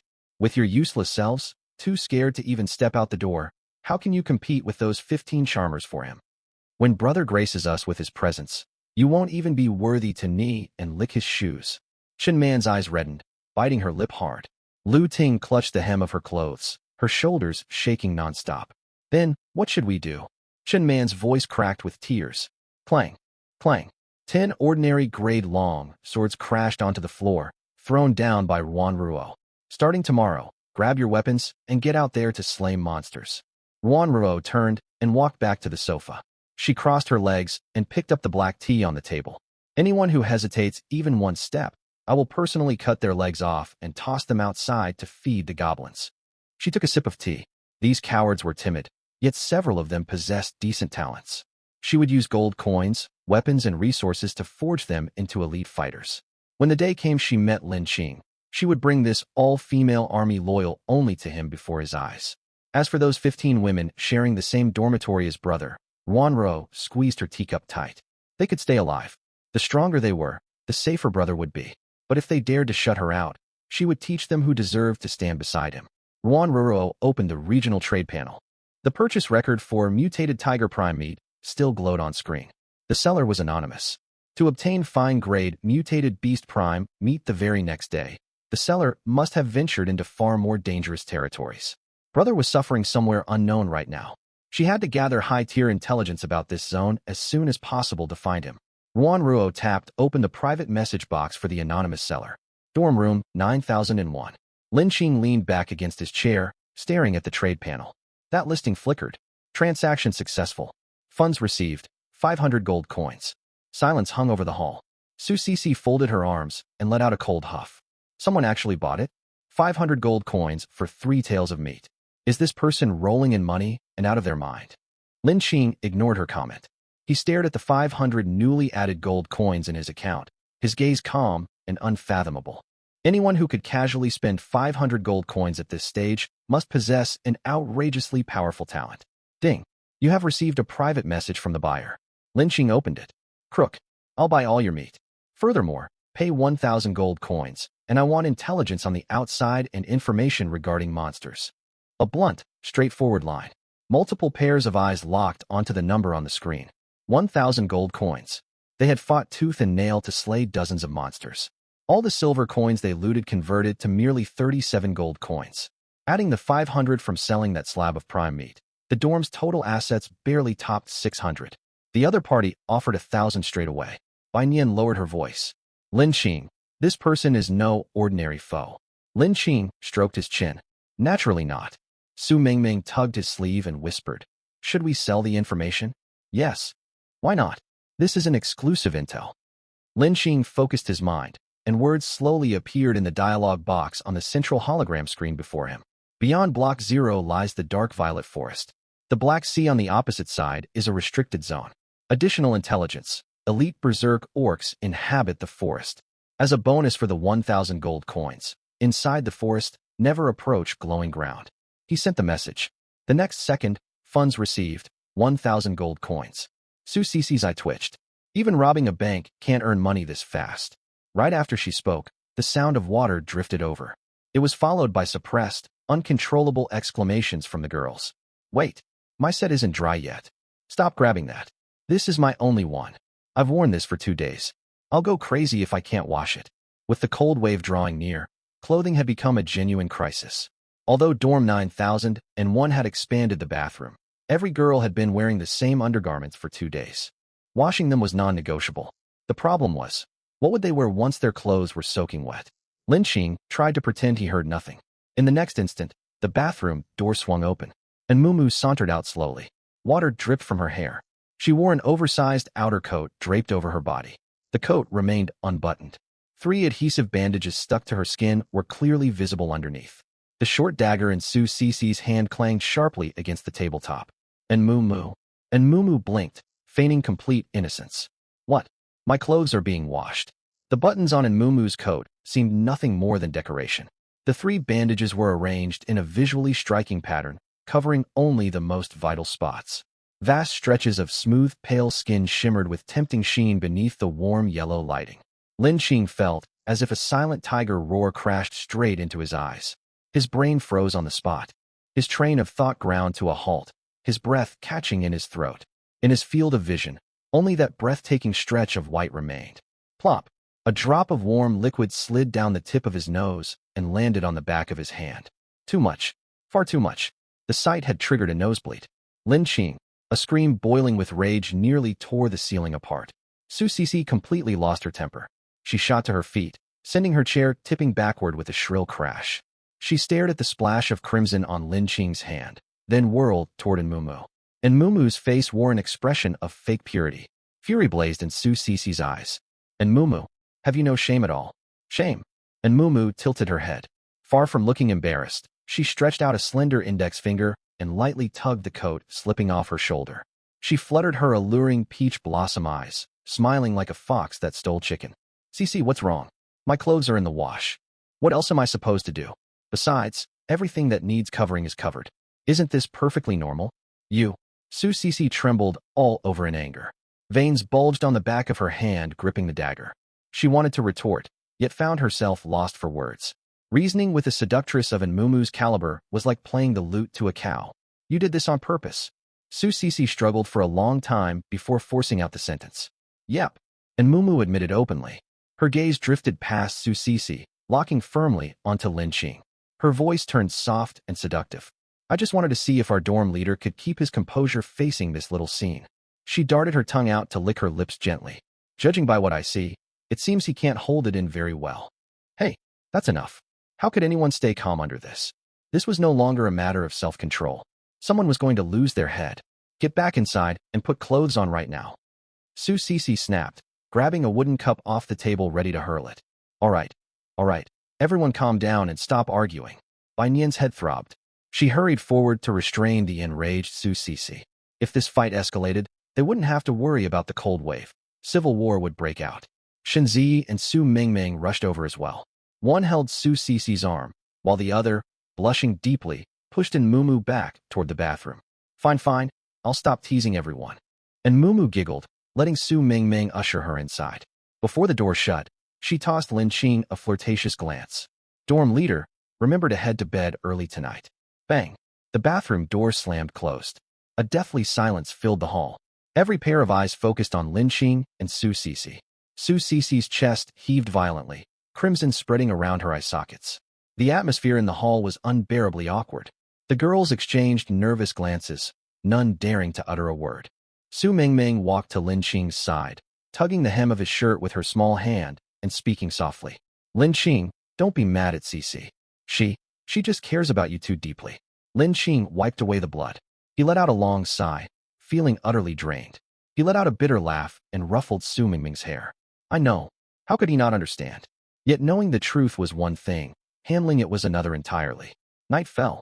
Inside the hall, the girls wrapped themselves in fabric. They sat or lay down, forcing themselves to rest to conserve energy. Su Mingming acted thoughtfully. Afraid of upsetting Su Sisi further, after washing up she obediently laid down in a corner of the hall, far away from Lin Qing. Lin Qing returned alone to the private single room. Back-to-back battles left him desperate. He pulled the door shut casually and reached to slide the bolt lock out of habit. His hand grasped nothing. Lin Qing froze for a second. By the faint light seeping in from outside, he noticed the door bolt was gone. Who removed my door bolt? He frowned, and Mushi crossing his mind. Only she possessed such craftsmanship in the dorm. She must have dismantled it for spare parts while building the bone gate and arrow towers during the day. Lin Qing didn't dwell on it much. He took off his outer coat and flopped straight onto the luxurious large bed he had summoned earlier. Within 3 minutes, steady heavy breathing filled the room. Night deepened further. Silence engulfed the dormitory. Even Su Sisi, normally hypervigilant and guarding supplies like a hawk, had fallen quiet, worn out from all her emotional turmoil. Amid the silence, a pair of eyes quietly fluttered open in darkness. Those peach blossom eyes sparkled with cunning excitement. Like a nimble nocturnal cat, she sat up soundlessly and pricked up her ears to listen for a long while. Once she confirmed everyone was sound asleep, she stood up tiptoeing, creeping stealthily toward Lin Qing's doorway like a thief. Slender fingers rested on the door. She pushed gently, and the door slid open without a sound. A triumphant smile curved in Mumu's lips. She slipped inside and carefully pulled the door closed again. Steady breathing drifted from the bed. By the faint warm light, and Mumu gazed at his defined sleeping face, her heart pounding wildly against her will. Lin Qing drifted half asleep when he felt a sudden weight pressed down on his body. Warm, soft contact washed over him, mixed with a delicate fragrance as someone settled onto him. Who? Mingming? This girl was supposed to sleep out in the hall. Why did she sneak over? Could she want it that badly? The image of Su Mingming's bashful face crossed Lin Qing's mind, alongside her determined resolve to grow stronger. Oh well. Thinking about how much courage this shy girl had mustered to keep up with him, Lin Qing's heart softened. Never mind. He would let her be. Lin Qing kept his eyes shut, not opening them. Out in the dorm hall, inside the quiet corner wherein Mushi lay, her body info shuddered violently, as if struck by an electric current. Her eyes flew wide open. A muffled groan nearly escaped her lips, which she clamped shut tightly.